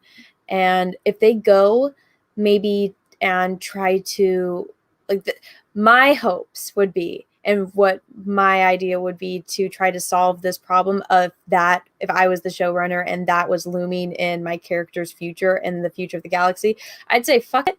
We're going to a place that would explain why we were not here, why Mandalorians were not involved in, the sequel trilogy, why we weren't there to, either fix it or, beat Kylo Ren into his place. So I'd be like, all right, we're doing the Thrawn thing. All right, let's go into the unknown regions of space. Maybe, Bo-Katan, Mando, Boba Fett all meet up. They decide, okay, well, it didn't work out here. We need to go rebuild. We need to go get our numbers up. We need to, remake Mandalore. Planet is not, can't go back to, our actual planet. We got to go somewhere else. We got to find Thrawn anyway. Let's go to the unknown regions. Let's go regroup. Let's go do that. So that way, decades from now, when Luke Skywalker turns into, Jake Skywalker, we won't be there and it won't have any effect on us. Yeah, ideally, I just want those rendered non-canon. I know. And really, from what I've seen so far, it just doesn't make sense. Even from what The Mandalorian has said, and in this time period, it does not fit well with what's going to happen. Like, how does and shouldn't Snoke be around already? And we only saw the beginnings of the research of what looked like to be clones of Snoke in a couple episodes back. But shouldn't Snoke be around? Because Ben is 4 years old? Shouldn't he be this old clone-ish around this time? If he's supposed to be seducing him to the dark side around how old was he? Teenage years? Yeah. So how is that supposed to happen in 10 years? And he's and this huge first order is supposed to arrive. It just doesn't make sense so far with how it's supposed to connect. So I'm hoping, yes, that they're trying to divert from that. And if they want to if they're looking towards to do like a multiverse kind of thing, or just like exit this universe altogether, like the unknown regions, like you were saying, or they have already laid the groundwork though for kind of the multiverse with the world between worlds kind of aspect to it. Right now, it just doesn't seem to fit, even for what we've seen with the Mandalorian. It seems more in keeping to me with the Legends and how the state of the Empire is right now and the state of the New Republic. And we only saw like little glimpses of what the research was. So it doesn't seem to be completely lining up. I mean, there was a little bit, I guess, of a thing, but it still doesn't add up to what happens in the sequel trilogy for me. Well, and it's like, well, what's going to happen to Baby Yoda? Because Baby Yoda wasn't there in the sequel trilogy when does he die? The Last Jedi. It's like, oh yeah, The Last Jedi. Give me a freaking break. At this time period, isn't Yoda, Obi-Wan, and Luke? They're supposed to be air quote the last Jedis, the last ones. But Ahsoka's out there. Apparently, Baby Yoda's out there. He's gonna go on a rock. Well, he already went on the rock and called out to the other Jedi. And also, it's like, but there's Sith out there too, and they're Force sensitive. They can sense him too. So are a bunch of Sith? Did you just alert the Sith to Baby Yoda? Yeah, that's interesting too. I mean, we just assumed. I mean, there's other Force users, and I was thinking that too. Like, what if it's not necessarily a light side Force user that comes across him? He's used Force choke like other like dark side abilities, and it looks like they were out of fear. So there's that. But yeah, if they're out there, that's also a possibility, and not necessarily bad story wise. That could be very interesting. Yeah, it's just very odd. They're very much painted into a corner, story wise. So either they're gonna have to meet up eventually, but unless they decide to do this multiverse thing, or unless they decide to fundamentally change and just say that it's non-canon, or that it's just a type of canon or secondary canon, or even that, and that they're kind of like starting over from this point and going forward. I have no idea what they have planned. I want them to pay tribute to the legacy characters, and if they're going to have Thrawn involved, I mean, he was a main antagonist for Han, Luke, and Leia. So they've got to come into the picture at some point, I would think. So that's why there's like more and more rumors about Sebastian Stan stepping into his role, because how can you avoid it if they're going to stay in this sector of the universe? And I don't know, and especially if they're contending with the Emperor, the Empire itself, what's left of it. I don't see how that could be avoided, not running into them or not. So I don't know. Well, maybe they'll just say, fuck it. We're not even going to mention the sequel. We're not going to do anything that would lead to pretend the it doesn't exist. Like I do. They just slyly do that? Because, I mean, yeah, to be honest, I don't think Kathleen Kennedy watches the show. I don't think she pays attention to any of this. Jon Favreau and Dave Filoni both know, she's not going to be around forever. So they're like, if we can just keep the show going long enough, not acknowledge anything from the sequel trilogy, and everything that we do breaks the canon and just has jabs at the sequel trilogy, maybe they just keep doing that and rewriting the history. And then maybe whoever comes in and, takes over can just say, oh, well, just decanonize the sequel trilogy. I mean, that wouldn't surprise me, because it looks like they have to take these measures to even work in Hollywood these days. So, I mean, Jon Favreau has said things in interviews and everything. He said that, I'm a fan of Star Wars, and if the fans don't dig what you're doing, I don't know if I could keep doing it. Yeah. So he realizes it's an important part, that the fans are an important part, and that's something that Rian Johnson and these other people continue to dismiss the fans and actively work against. in contention with. So at least I see glimpses of him trying to work within this system currently. And he's trying to make it work. There's still some stuff that he needs to work on, and I hope that I think the show's heading in the right direction as far as paying tribute to the original and even the prequels. I've seen a couple of things that that pay tribute to all those films under George Lucas. So I'm happy with that. Morgan's origin story. I agree. That's going to be the next Disney Plus series. Yep. That and Watto. Also, congratulations on your cameo drunk and your action figure. We're all so happy for you. The t-shirt guy, we know who that really was. That was you. Yep.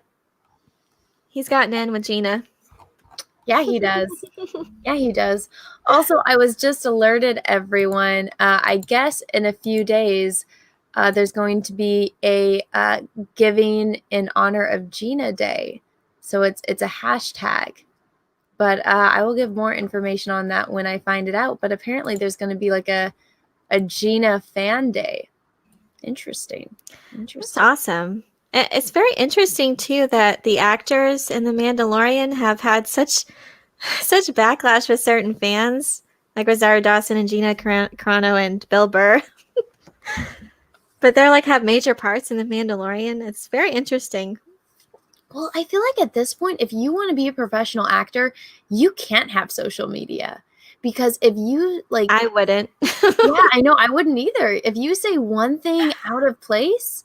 Or like, let's say you support this one, like somebody comes to your door and they're like, will you support this charity? It's to like help homeless children. They're like, oh, okay, yeah, sure. I'll help this charity support homeless children. And, you like, oh, I hope like, kids get a home, or like, I hope it helps. Do something like out of, the kindness of your heart. But then somebody on Twitter goes down a rabbit hole and finds out the person that created this charity to help children once did this bad thing like 30 years ago. And they're like, you supported that one charity. You're trying to do a good thing. Well, guess what? You're evil. You're a racist, homophobic, transphobic person. You need to get canceled. It's like, but I just donated like $5,000 to homeless children. Like, we don't care. You're canceled. I know, it's terrible. And like, what's the actress now that's going through that? Letitia? Yeah, Letitia Wright. Right?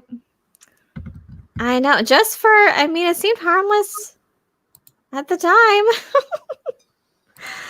But it's never, anything on social media can be construed so many different ways. And I just would stay away if I was in the public eye that much, because it's become this thing that's just so toxic, and people just hide under the guise of anonymity and say the most horrible things.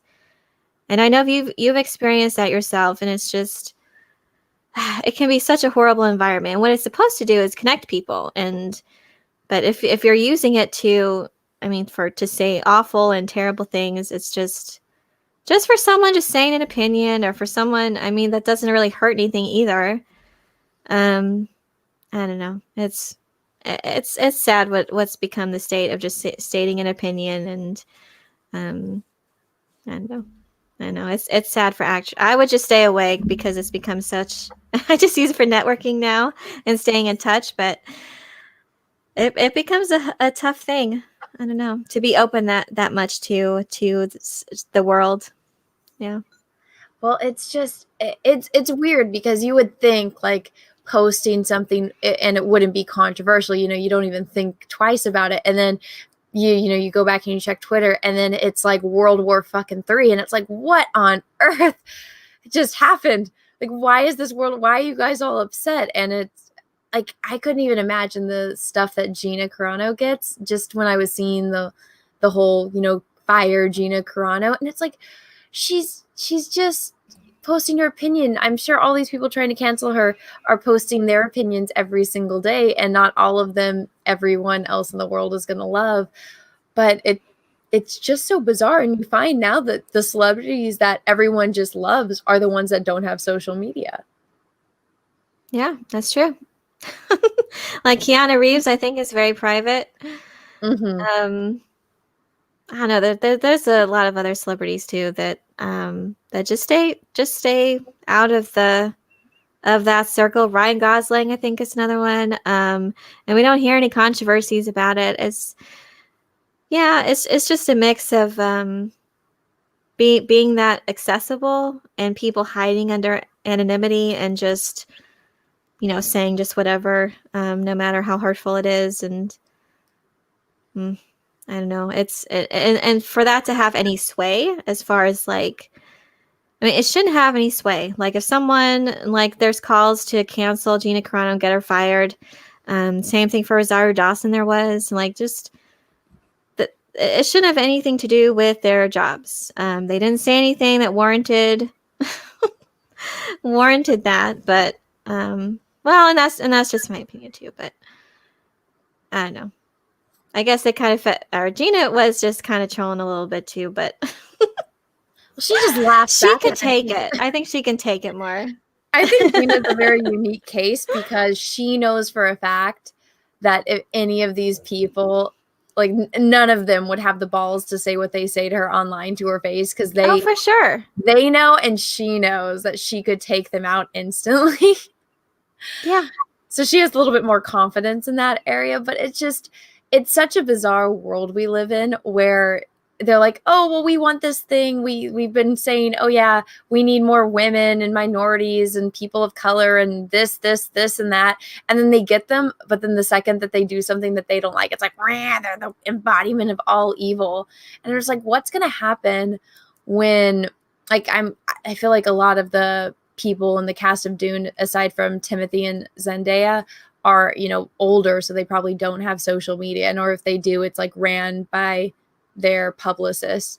But it's like, what's going to happen with like these new people? Because aren't they getting more unknown or like just like TV stars for the Lord of the Rings? Yeah, there's a lot of that I'm not deeply familiar with. There was 20 new cast members announced just a few days ago, and the only one I was like super familiar with was Sir Lenny Henry. He's a great comedian, actually, but he's also been in Broadchurch and other dramas. So he's very versatile. And then there was another one, Peter Tate, who has been in actually Return of the King. He had the role of Shagrat, the one of the Urukai who found Frodo. So that was kind of cool. He's from New Zealand himself. There's several New Zealand people.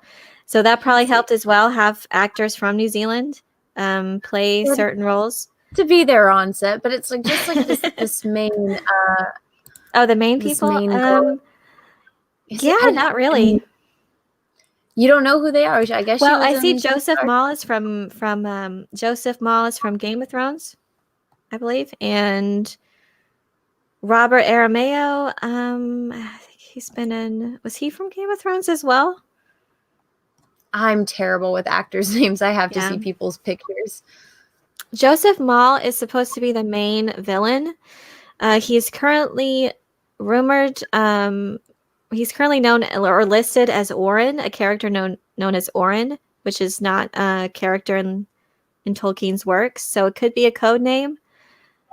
It possibly is. I would think it's a code name because they don't want to give away too much stuff.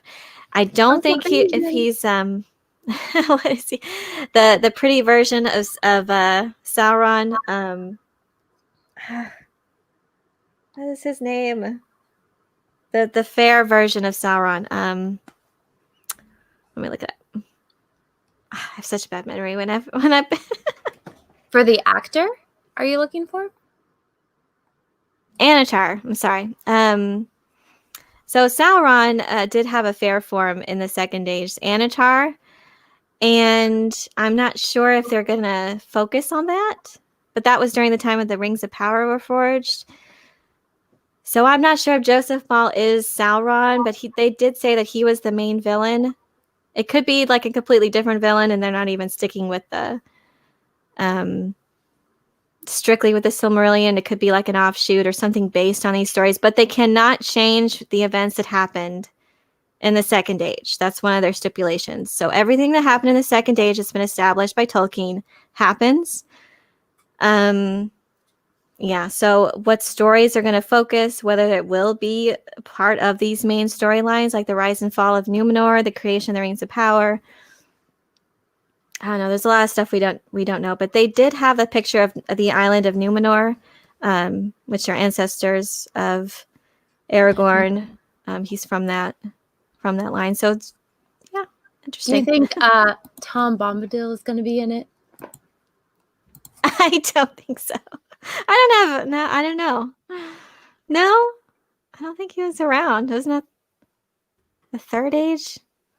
Oh, I have to research that. I don't think he was around the Second Age, but I have to look that up. I don't remember how old he said he was because it's been a while. Because there's some characters that if you read the books, they're in the books, they're not in the films. Which I don't think it took too much away from the films, to be honest. But it is a little bit. Let's see. I'm trying to find. Yeah, no Bombadil. That Third Age, right? Yeah. Yeah. He was definitely in the Lord of the Rings. So I don't know. There's a lot of when you look at the actors, it's really hard to determine like who could play who. A lot of them. There's a few that are very fair. Morphic Clark is playing Galadriel. That's the only thing we know for sure. Elrond and Sauron are confirmed to make appearances, but we don't know who's portraying them. Oh, I know he's a little too old, but I would love if Hugo Weaving came back. I know, that would be great. I really do. And I even wish that Ian McKellen could at least maybe do some voice work or something. Like some narrating. I mean, I know he's not around as Gandalf, but it would be cool if he did some if they did some narrating of events, like if they're recapping like the First Age. It's kind of like how Galadriel did it in the very beginning. And I would even be fine with that too if they just got Cate Blanchett to come in and, be the narrator of it and then just say, oh yeah, back when I was much younger, like this is what happened, or I've already told you the story of, the Rings of Power, so let me tell you how they were forged. And I think that would be a really cool tie-in to the first movie because she was the one that gave us the backstory on everything. Yeah, that would be cool. That's just so iconic. I used to be able to recite that too, but I love that. She's such an amazing actress. I know that Elijah Wood has said he would love to make an appearance for sure. Of course, obviously he's not around, but he would love to be invited. So I think there's some that would at least could make cameos or extras. That'd be kind of neat if they did that. Stephen Colbert made. You could just be in the background. Peter Jackson was in all of the Lord of the Rings. He's got his little cameos. They can do it. And the guy from Flight of the Conchords, he's from New Zealand. Oh, I can't remember. I know it's Jermaine. What's the other one's name? But he played an elf in Lord of the Rings. Which elf? Just part of Arwen's party. Let's see. He was like escorting her. Oh, was he the one that spoke to her? Yeah. And he's like, Lady Arwen. But he was brought back for the Hobbit movies too. Oh gosh, I have to look it up. It's the other half of the Flight of the Conchords. Not Jermaine, the other one. Guys, I see in the chat people were talking about politics because I saw people screaming to not talk about politics. Please keep politics out of my chat. If my mods see people talking about politics, that's one thing. I'm like, just leave that out. Please and thank you. Mods will time you out if politics do get brought up. But I did see that there was a rather large super chat that came in. I apologize for not reading it immediately. People had to scream at me. So I apologize, but holy crap. Reed Palantina, thank you so much. That's so incredibly kind of you. And I appreciate you being here. And thank you again. Novels are like painting, specifically watercolors. Every stroke you put down, you have to go with. Of course, you can rewrite, but the original strokes are still there in the texture of the thing. Joan Didon, it is the same with something like Star Wars material. Well, thank you. So I don't know if you've had Reed, Paul, and Tina in your chat, but Reed is awesome and always drops in like these very inspirational quotes, and they always have to do with the topic. So I'm like, are you just an encyclopedia of amazing quotes?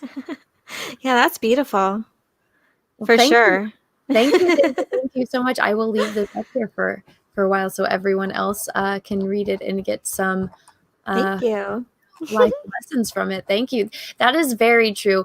There is a trick though with watercolors, depending on how much pigment you use with the water. I use this tactic where, and a lot of watercolor artists use it, but you have like a paper towel next to you, and so you'll put it down, and you put down the color, then you lift it, and so as long as you're not using like a very deep blue or black, which I mean watercolors, there's not really black. You have to get India ink, but there is a way to remove it. But you're right. The original strokes are still there. Interesting. Yeah, that's a good point too. And I don't know. I feel like the continuity and, George did change some things. And there are little things that didn't really affect the story much, like as far as Leia having memories of her mother. But there was also things, the introduction of midi-chlorians was a huge thing too that didn't at first really seem, and I still struggle with that as well. That's something I compartmentalize myself, as far as the mysticism of the Force. It just seemed to kind of contradict, but there are also other little things too. Who shot first? Another Oh, we don't know. little things. Greedo didn't even shoot. Han shot. Yeah, but even the background of like the Fets and whether or not they were Mandalorians and the introduction of them being a template for the clones. I mean, there's such, I don't know, it's become such a diverse but I agree. If you lay something down that's like huge and indisputable, I think it'd be best to stick with it. But it's the canon over the decades, and all these different people that have been involved in crafting these stories, whether it's in comics books or video games, and what's been canon at first and then rendered non-canon later. It's just become its own kind of monster, basically. And people connect more with certain things. People connect more with the fact that the Fets were just bounty hunters, regular bounty hunters, than they were being Mandalorians. So, I mean, if that's what you connect with, then yeah, and embrace that. I mean, I still think that that's in keeping with the core of what Star Wars is. I don't think it changes the core of what the Fets were, but I don't know. That's just my opinion. But yeah, I agree that it's yeah. If you lay something heavy down, you got to stick with it. Well, I never really cared for Mandalorians. I felt like everyone is like, oh, these are cool. And I'm like, yeah, the armor's cool. But I was always so wrapped up in the mysticism of the Jedi and, Luke Skywalker. And I was like, yeah, Boba Fett did something in Empire Strikes Back, but he wouldn't have been able to capture Han if it wasn't for Darth Vader basically doing it for him. And then, he just dies in the beginning of Return of the Jedi. So I wasn't I was like, he looks cool, but he doesn't impress me. And so watching the prequels, I was like, okay, Jango's actually legit. And he died because he was fighting a Jedi. And I was like, dude had the balls to fight a Jedi with a blaster. Like, come on. He's like, he's a pretty legit dude. And so when, I started having my channel and talking about this stuff, and I kind of just said, I'm like, yeah, I don't really like the Mandalorians. Like, I don't really care too much for them. Yeah, I watch Clone Wars and I watch Rebels, but I still, I think the biggest inkling I got for kind of having some kind of positive feelings towards them, aside from they looked cool, was the whole Satine and Obi-Wan arc. And I was like, okay, but you guys are still kind of dicks. And so everyone told me I needed to play KOTOR. And I was like, all right, I'll play KOTOR. And that's when I got to meet Canderous, and you learn about, the Mandalorian versus the Jedi Wars, and, why that was so important, and how, why Revan left and who Revan was. And so it was just that was my first like, holy crap, Mandalorians are actually kind of badass. And that whole story and everything in KOTOR has to do with what came before, because the people that wrote those games, you can tell that they, loved original Star Wars. And so they were utilizing these characters and these philosophies that were laid down, before them, and, even borrowing from EU novels to do these video games. And it added so much more. So even though it was new and it was different back then when it came out, because I'm playing these games like decades later, but there's still so much in them that has to do with what came before, and it wouldn't be able to exist if it wasn't for the originals and, the things that spun off because of that. So there's a way to do things, and I've seen it. I'm like, yeah, my favorite era of Star Wars now is, KOTOR era. The Old Republic, yeah. Yeah, I absolutely love it. And I'm like, I was so like, you can now make me think a Mandalorian is cooler than a Jedi. And then I played it and I was like, all right, you guys got me. That's awesome too. And yeah, that's something that resonated with me more was KOTOR and SWTOR and the Old Republic and the books that came from that. Revan, Fatal Alliance. I haven't read all of them. I think there's one based on Theron Shan I still have yet to read. But that's era has always fascinated me. And that's what spawned from the prequel. So I will always love, them for setting the stage for the expansion, which the expanded lore is just so intricate and so interesting. And I love this time period. So that I appreciate for sure. Like even if some things don't make sense continuity wise, it opens up a lot of room for storytelling and expansion on things that we might not have known about before. So I embrace that for sure. And I have my issues with the prequels, but there's still parts that I really love.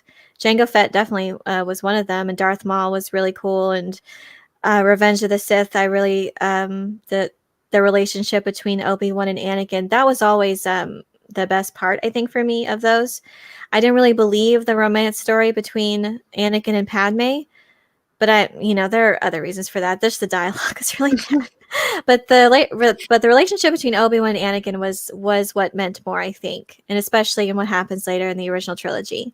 So I did appreciate that for sure, and I was brought to tears at the end of Revenge of the Sith for sure. But what spawned from that is just it's amazing. Other people that are brought in to develop these stories and expand upon this epic universe, and some things just resonate with you more than others. Yeah, and KOTOR is definitely one of them. SWTOR and all those. Star Wars Bounty Hunter, loved all those. I even love the Star Wars Pod Racer game. That was fun. I don't really like racing games, but I played that. So even the Phantom Menace brought me some delight in that way. I just remember like all of the toys because I was pretty young when that movie came out, and just getting all the toys, and like everyone's like, Anna, you love Star Wars, there's new Star Wars and you're a kid and there's all these toys. So I was like, this is the best year ever. I remember that very clearly because I got all of the new Star Wars toys because me and my sisters are a lot younger than everyone else in the family, and so we were the little ones in the family, and so toys came out, and everyone in the family, they're like, oh, we only have 3 kids to buy toys for? Cool. And they're like, oh, only one of them likes Star Wars? Let's just give her all the Star Wars stuff.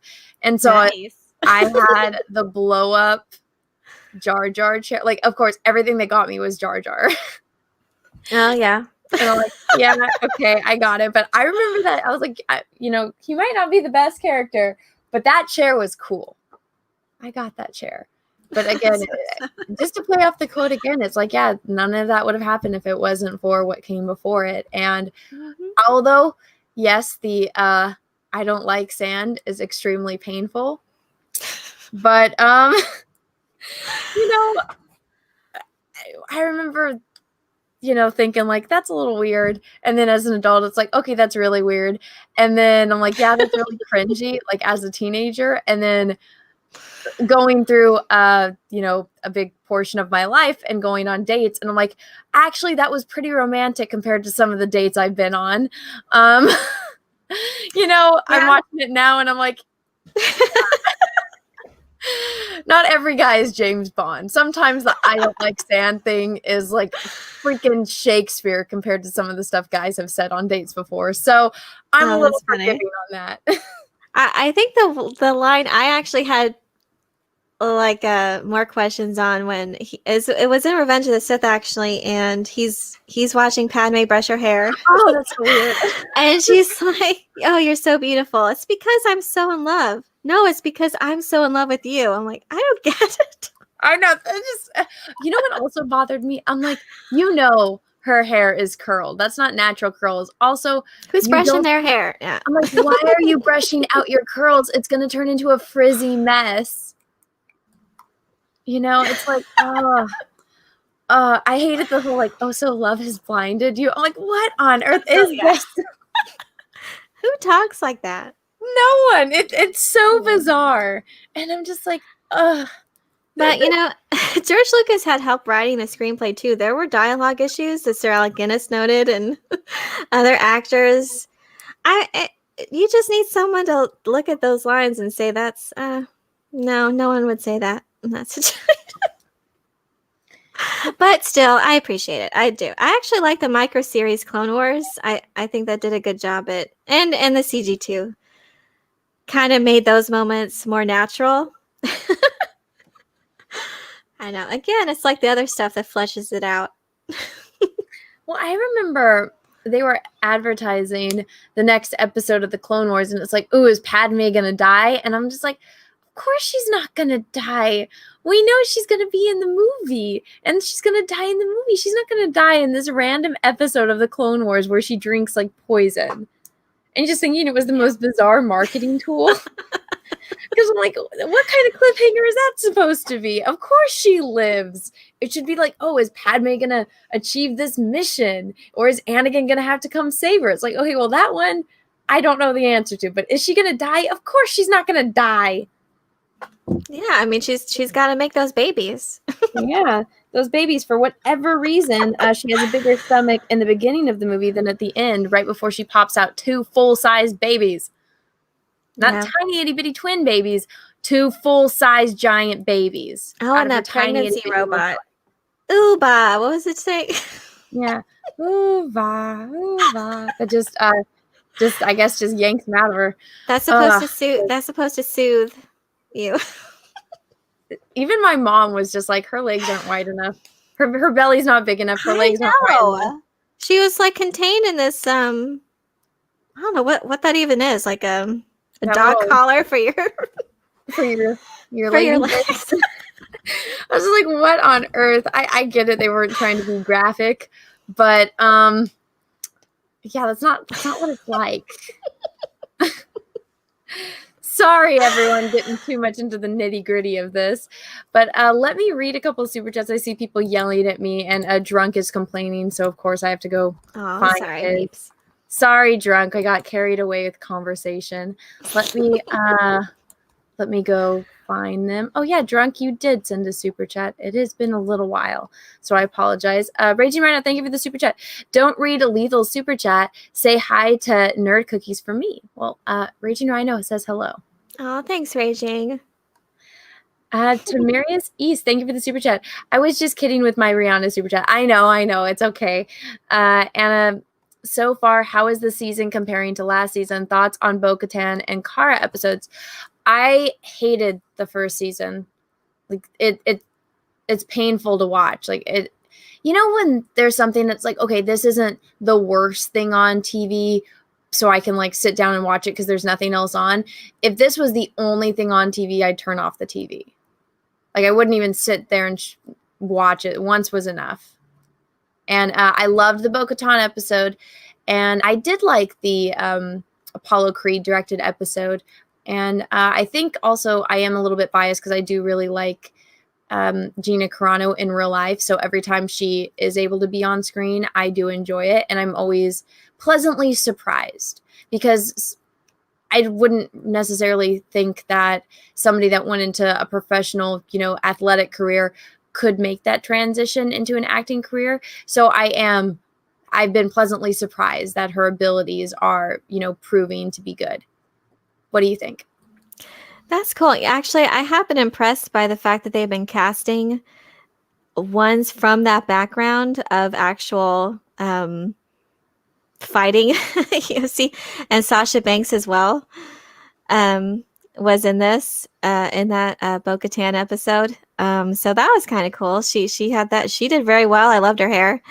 But she was pretty cool, and that's interesting that they have been actively. And there was a famous stunt woman who played the magistrate in Ahsoka's episode. She's like really close with Bruce Lee. So that's kind of cool that they're casting ones from a background like that. That's have actually been fighters as opposed to actors first, and that's their first profession. But we've seen that crossover before with The Rock and Like John Cena now too. Arnold Schwarzenegger, I can think of his name, and John Cena. So that was kind of neat.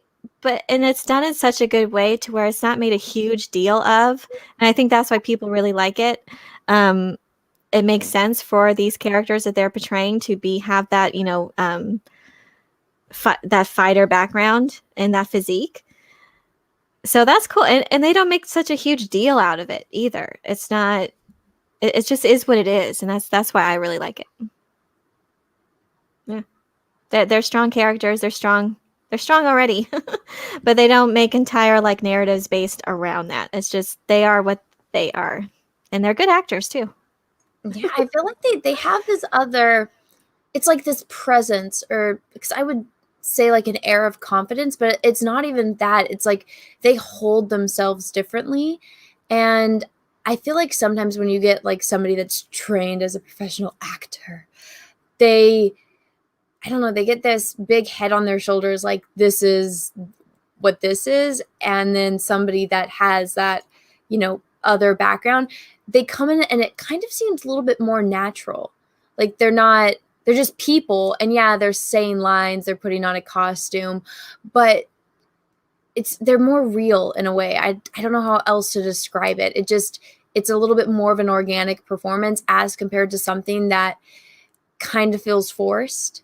And I mean, just look at the difference between Cara Dune and that performance as compared to Rey. And, Daisy Ridley is somebody that has been in acting in like art schools since she was a kid. She's been training for this her entire life. And we got that. We got what we got. And then look at the difference between Gina Carano. Yeah, for sure. And when she was taking out bad guys, like there was one where she was putting in a sleeper hold in that episode that Carl Weathers directed. Mm-hmm. It looked realistic. Yeah, she could definitely do that. And it's nice because it adds that element of realism to this fantasy world, which I appreciate. There should be those elements. And Villeneuve actually says that as well in his films, that there should be real elements because the performances come out better. And this is a different element of that, but the background that she has makes her performance better. And it's something that she can draw from personally that comes out in her performance. She can draw from that.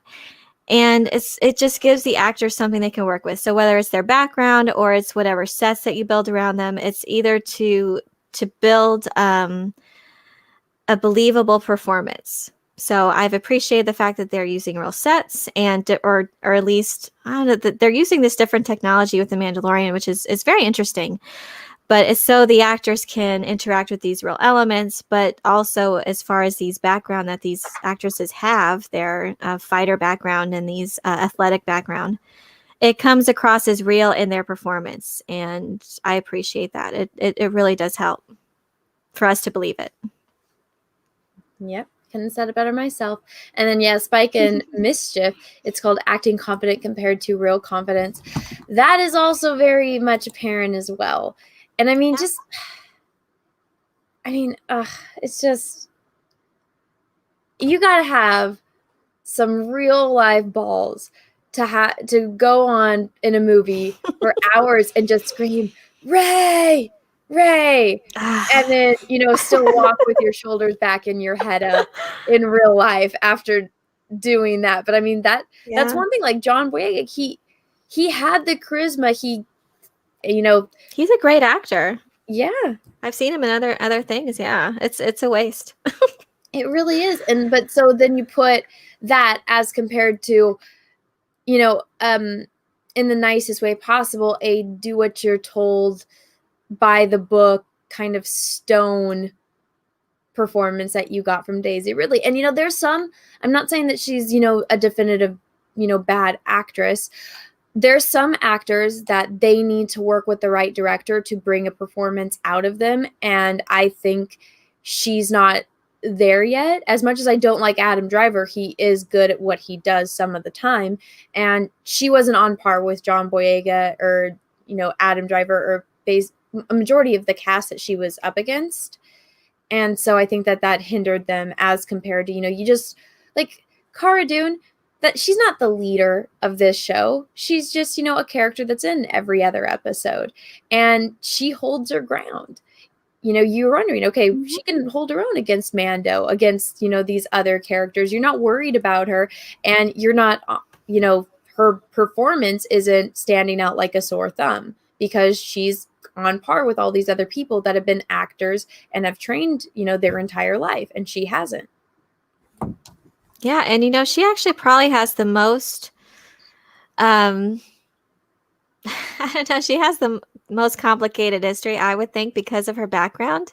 Yeah. She was able to portray real, it looks like real feelings of just huge loss and grief, and how she's striving to cope with that. So she probably had the biggest job of them all as far as that, like what she has to convey. I mean, Pedro Pascal has the helmet on that whole time. We don't have to see his face, just he just has to gesture, and you know. John 3PO loves Gina. I know she's great. We know. We're talking about your girlfriend. we know. Of course you're here, and of course you're going to be happy. I'm going to move on to the next super chat before Drunk's head explodes.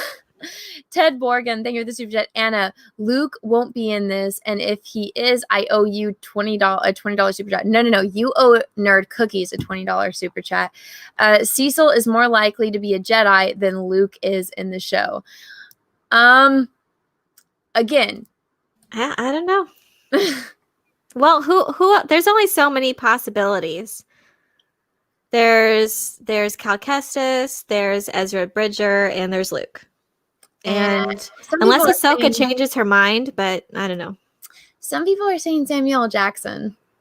I know. And you know what? He should come back.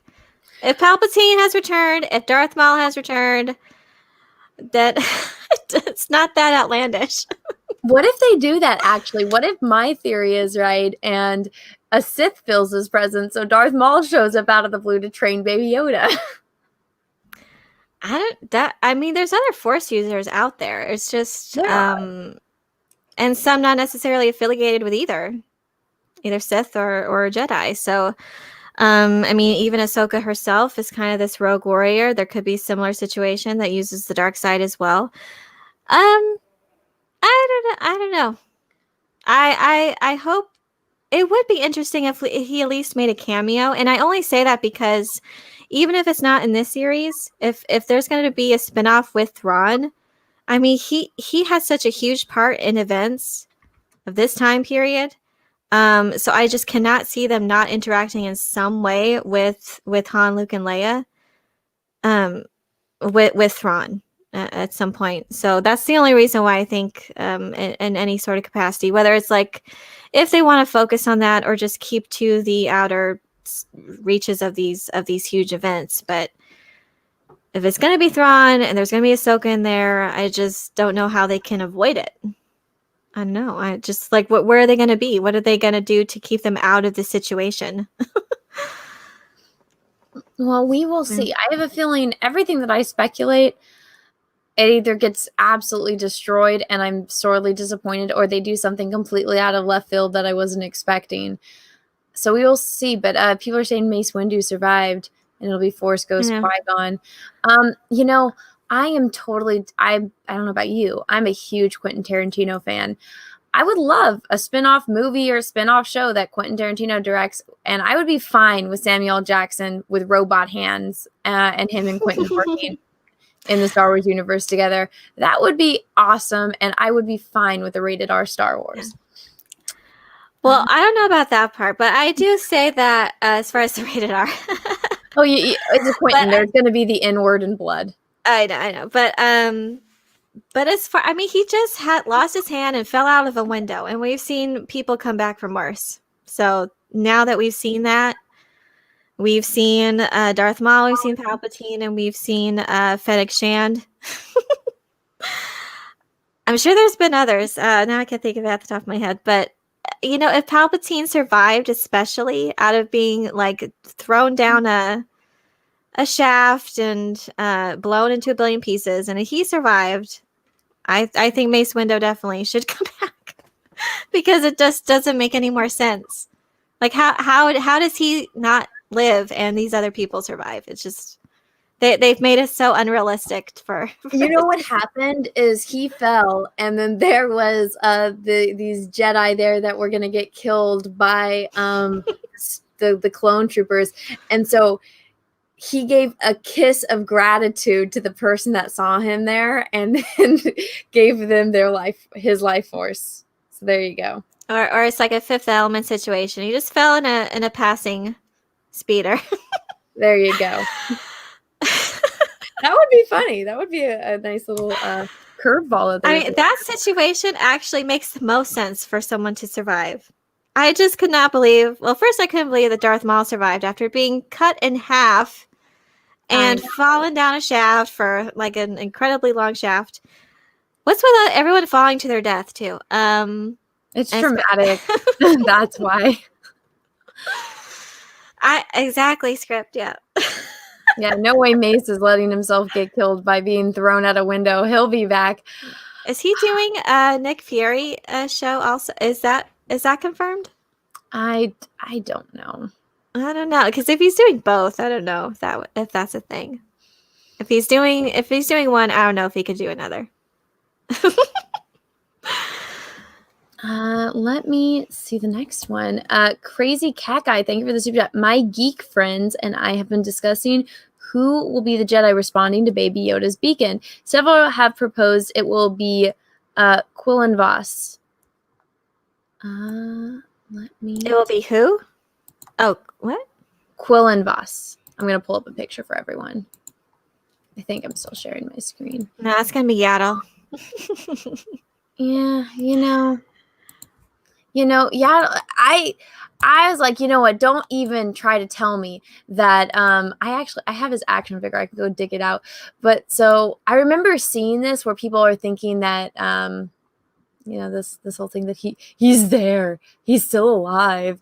But is this about?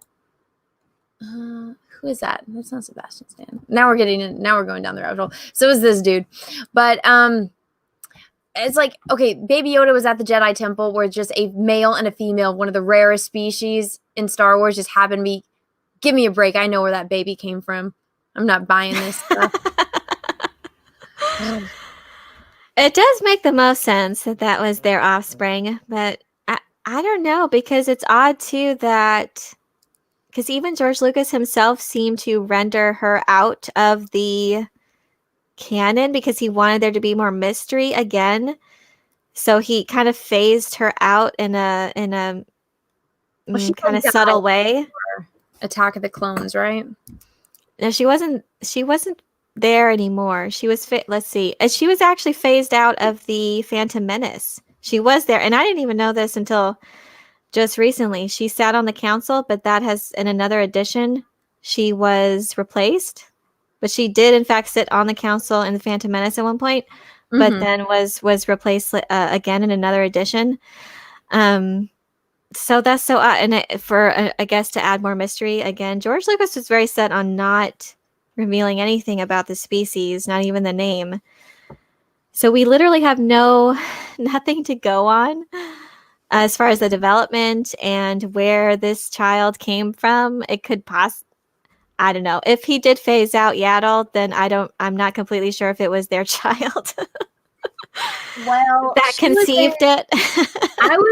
I have the action figure. I got my VHS that proved she was in that damn movie. She was there at one point. Yep, I didn't know she was taken out. male and female at the same time. The Baby Yoda is supposed to be around the same age as Anakin, if not older. In The Phantom Menace, Anakin is 9 years old, which means Baby Yoda is 9 or 10 years old. So Baby Yoda was there the whole time.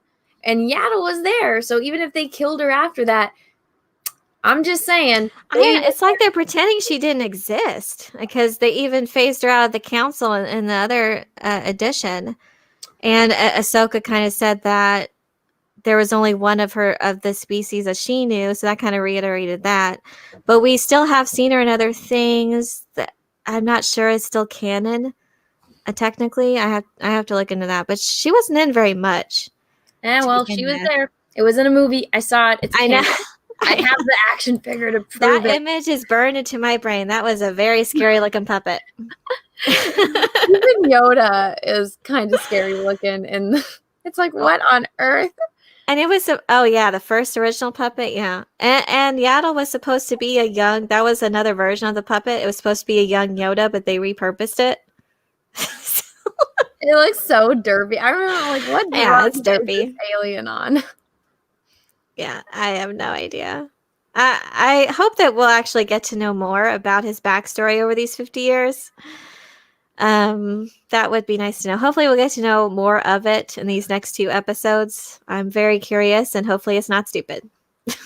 I sincerely hope it's not stupid. Let's see the next one. Tamirius East, thank you for the super chat. Boba's workout routine, 500 diddly squats per day. Yeah, I feel bad. It is what it is. Ted Borgen, thank you for the super chat. Oh, actually, wrong one. Memory Troll, thank you for the super chat. Hey, Anna and Elaine. Y'all are awesome. Keep doing what you're doing. Oh, well, thank you. Thanks, Memory Troll. He has an awesome channel, too. Yeah. A lot of Lord of the Rings stuff. Ooh, there you go. Is it all like the new Lord of the Rings stuff or OG Lord of the Rings? No, it's more like lore. And he does like dramatic readings. He's involved with like Men of the West and these other Lord of the Rings channels, and they do dramatic readings, and it's pretty cool. Oh, that's fun. Let's check it out. Drunk 3PO, thank you for the super chat, Drunk. I'm just now getting to it. I hope you are still here so you don't come back to complain. Anna, there is a yellow dot on your hat. Haha, awesome panel. More of this. You know exactly what this damn yellow dot on my head is, Drunk. It's you. No wonder you like it. Oh, always his MO. Adam Wofer, thank you for the super chat. The original Dune book, The Machine Crusade, was caused by humans or enslaved by men with machines, not AIs, that caused a lot of the confusion.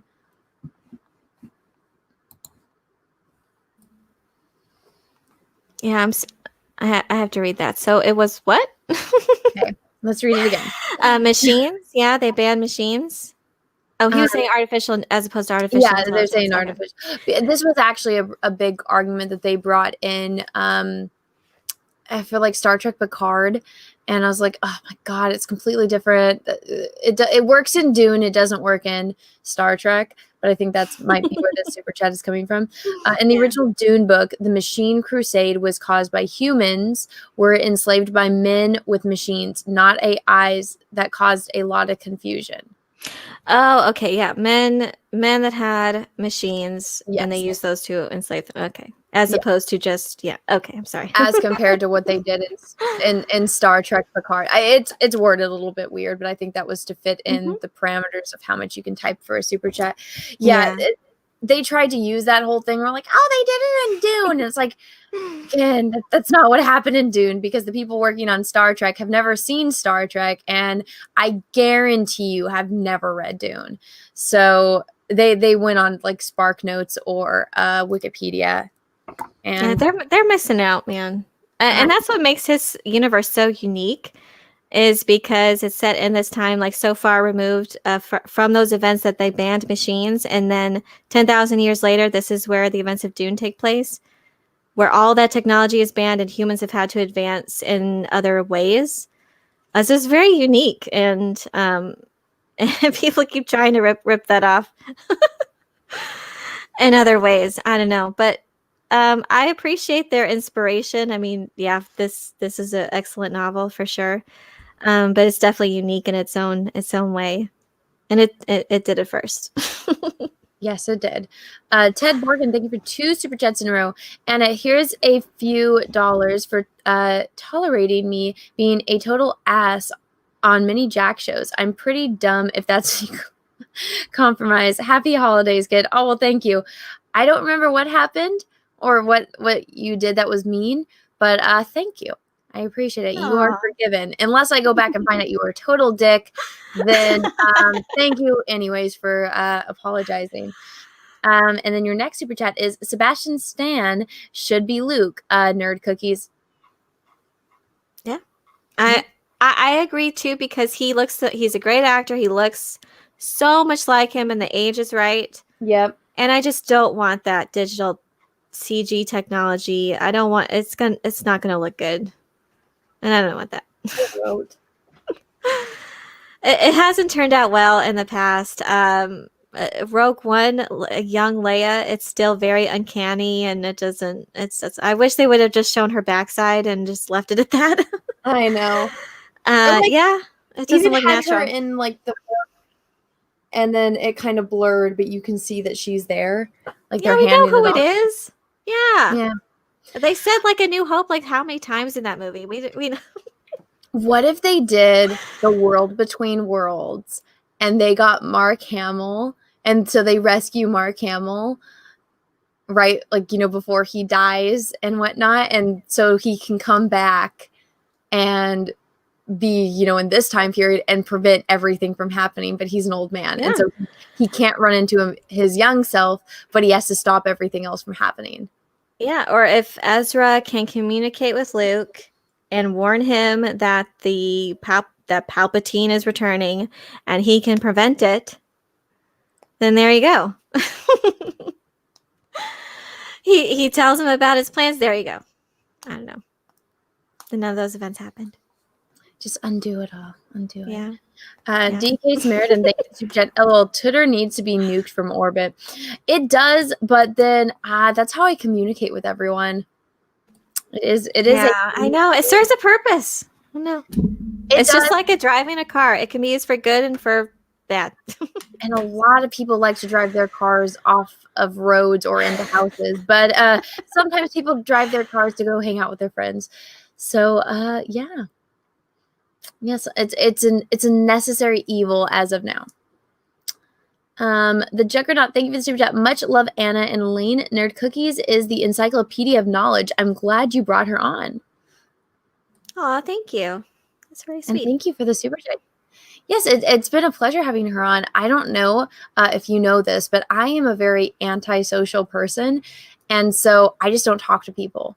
And I learned, I've been told, and it's been like whacked into my head, that if I like someone and their content, that I should probably attempt to talk to them.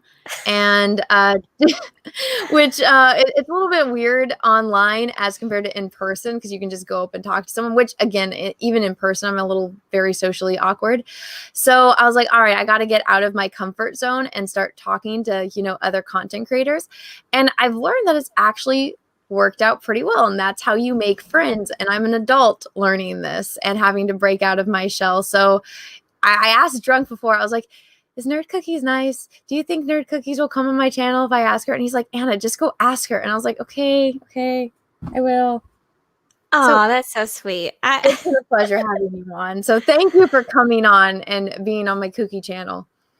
Oh, it's been such a pleasure. You're so easy to talk to. That's hilarious. And I'm very nervous too. I was very nervous when you asked me. I don't think I'm that great live. I think my strengths lie elsewhere.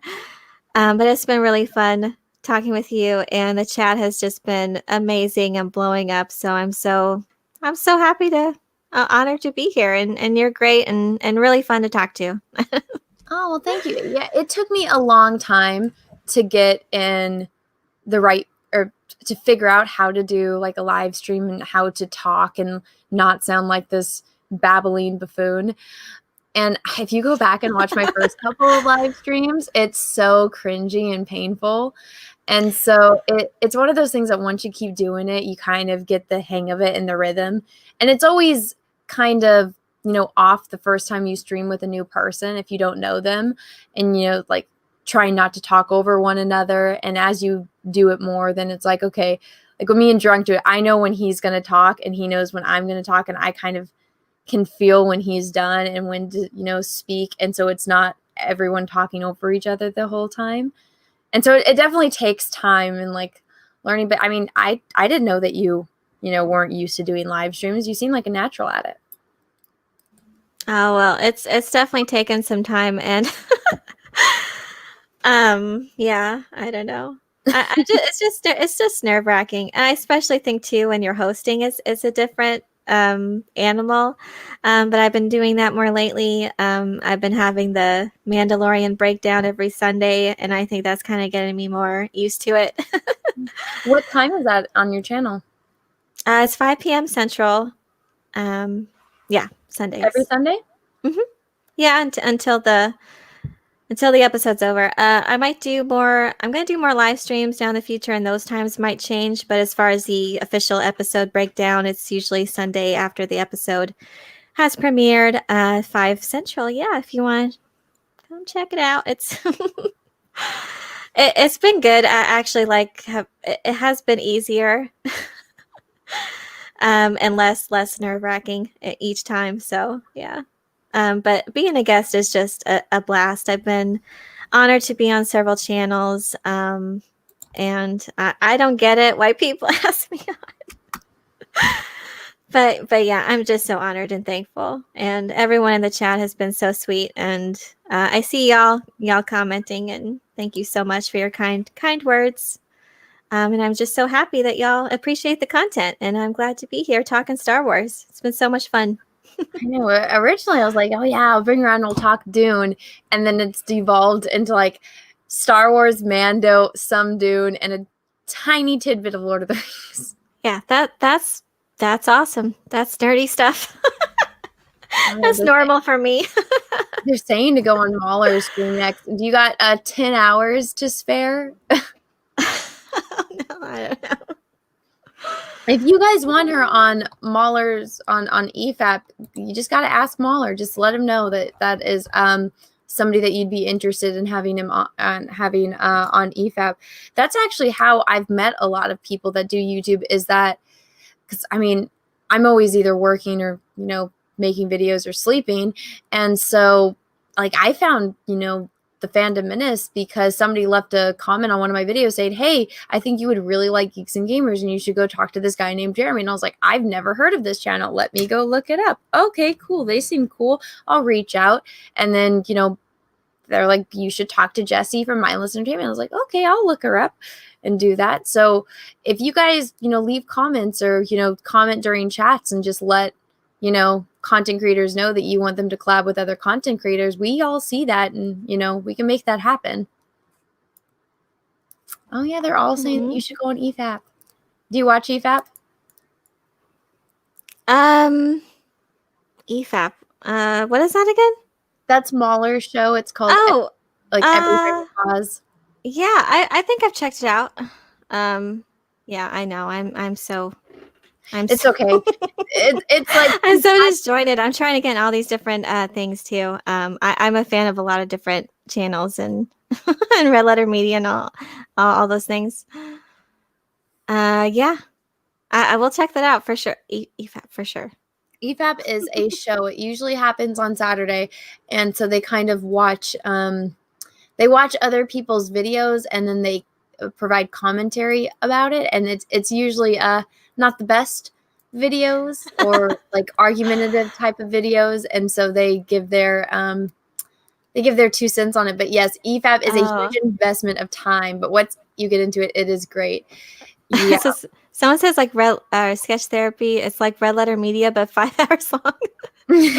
Well, I love RLM, so yeah, I'm sure I have. I don't know if I've devoted that much time to it.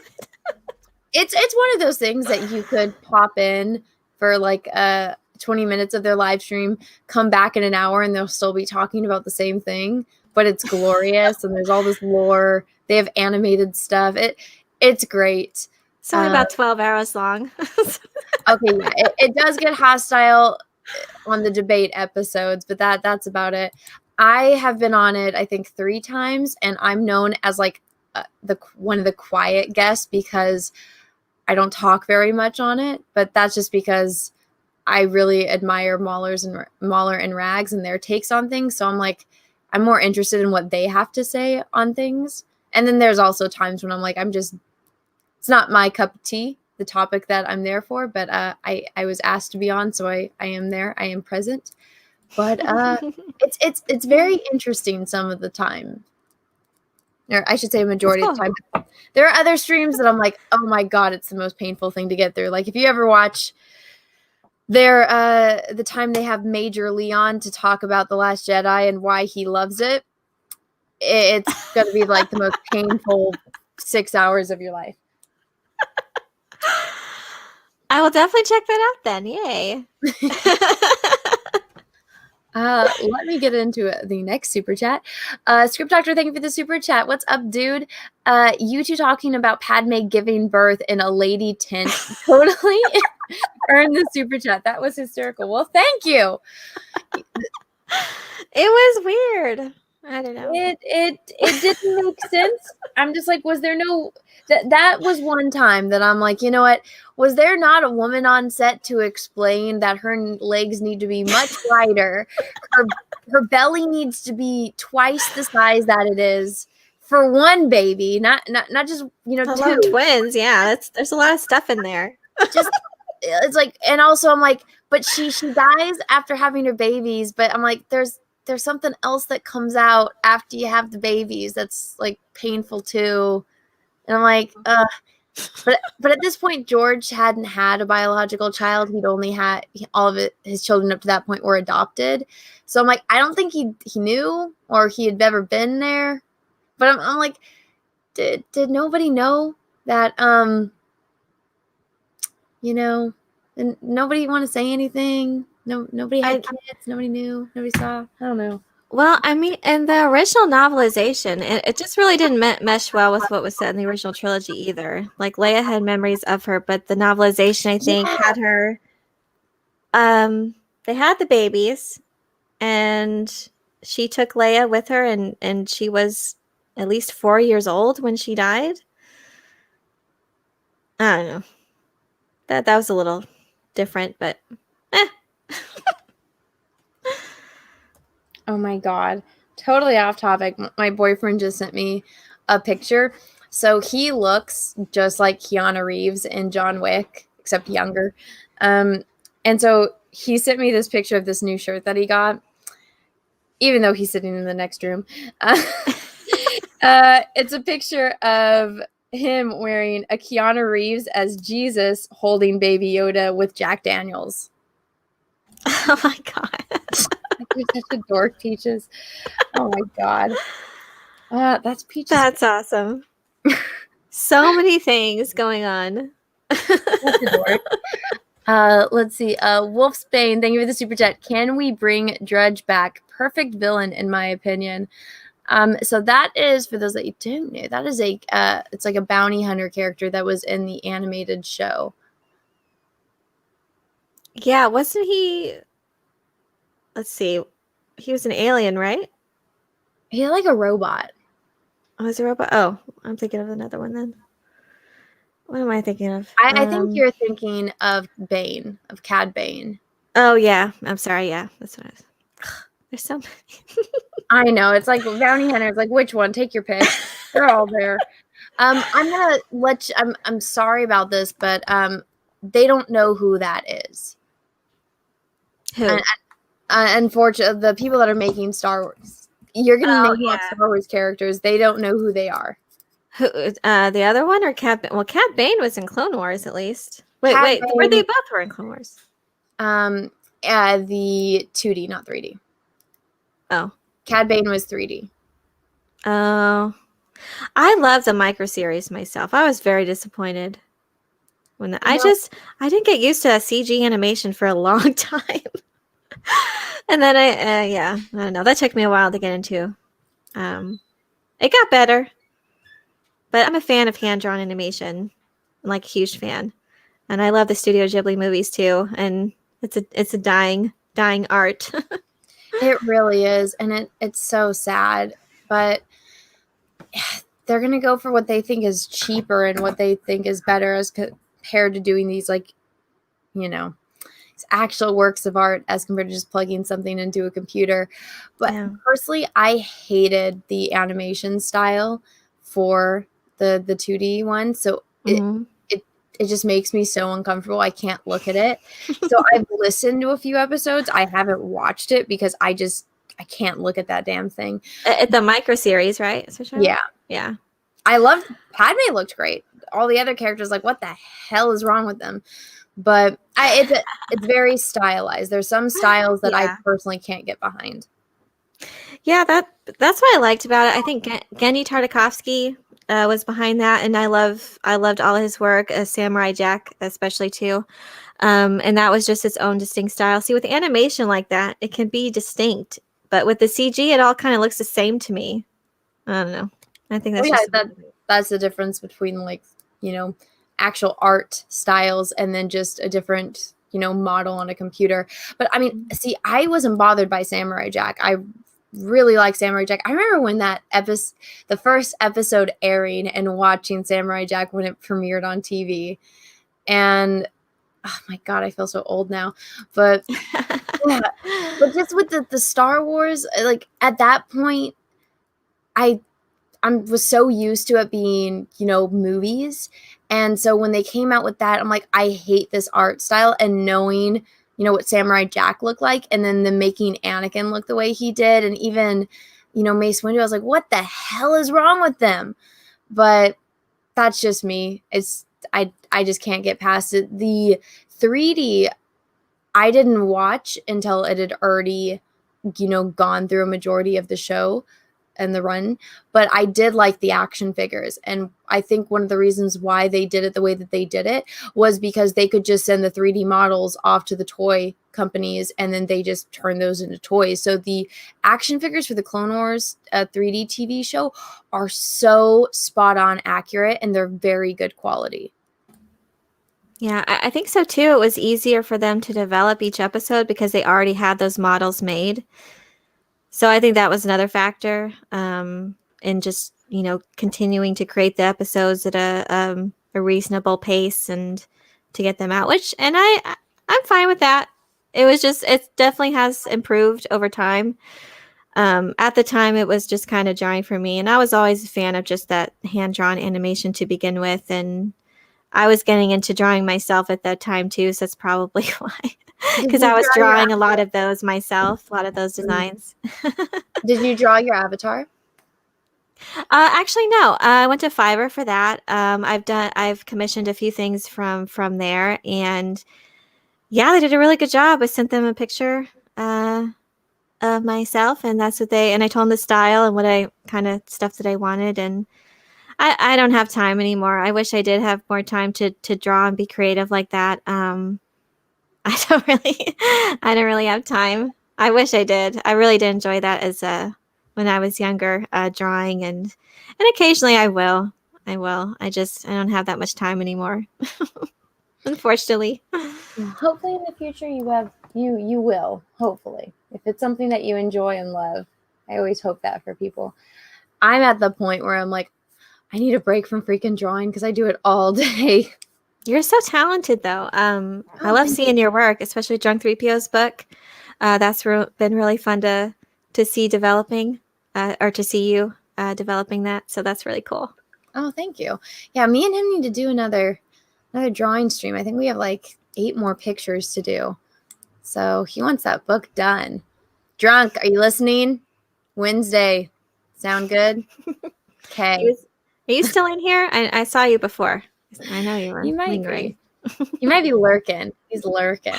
DK Samaritan, thank you for the super chat. Anna, if you ever have the chance to play Shadows of the Empire video game, it's awesome.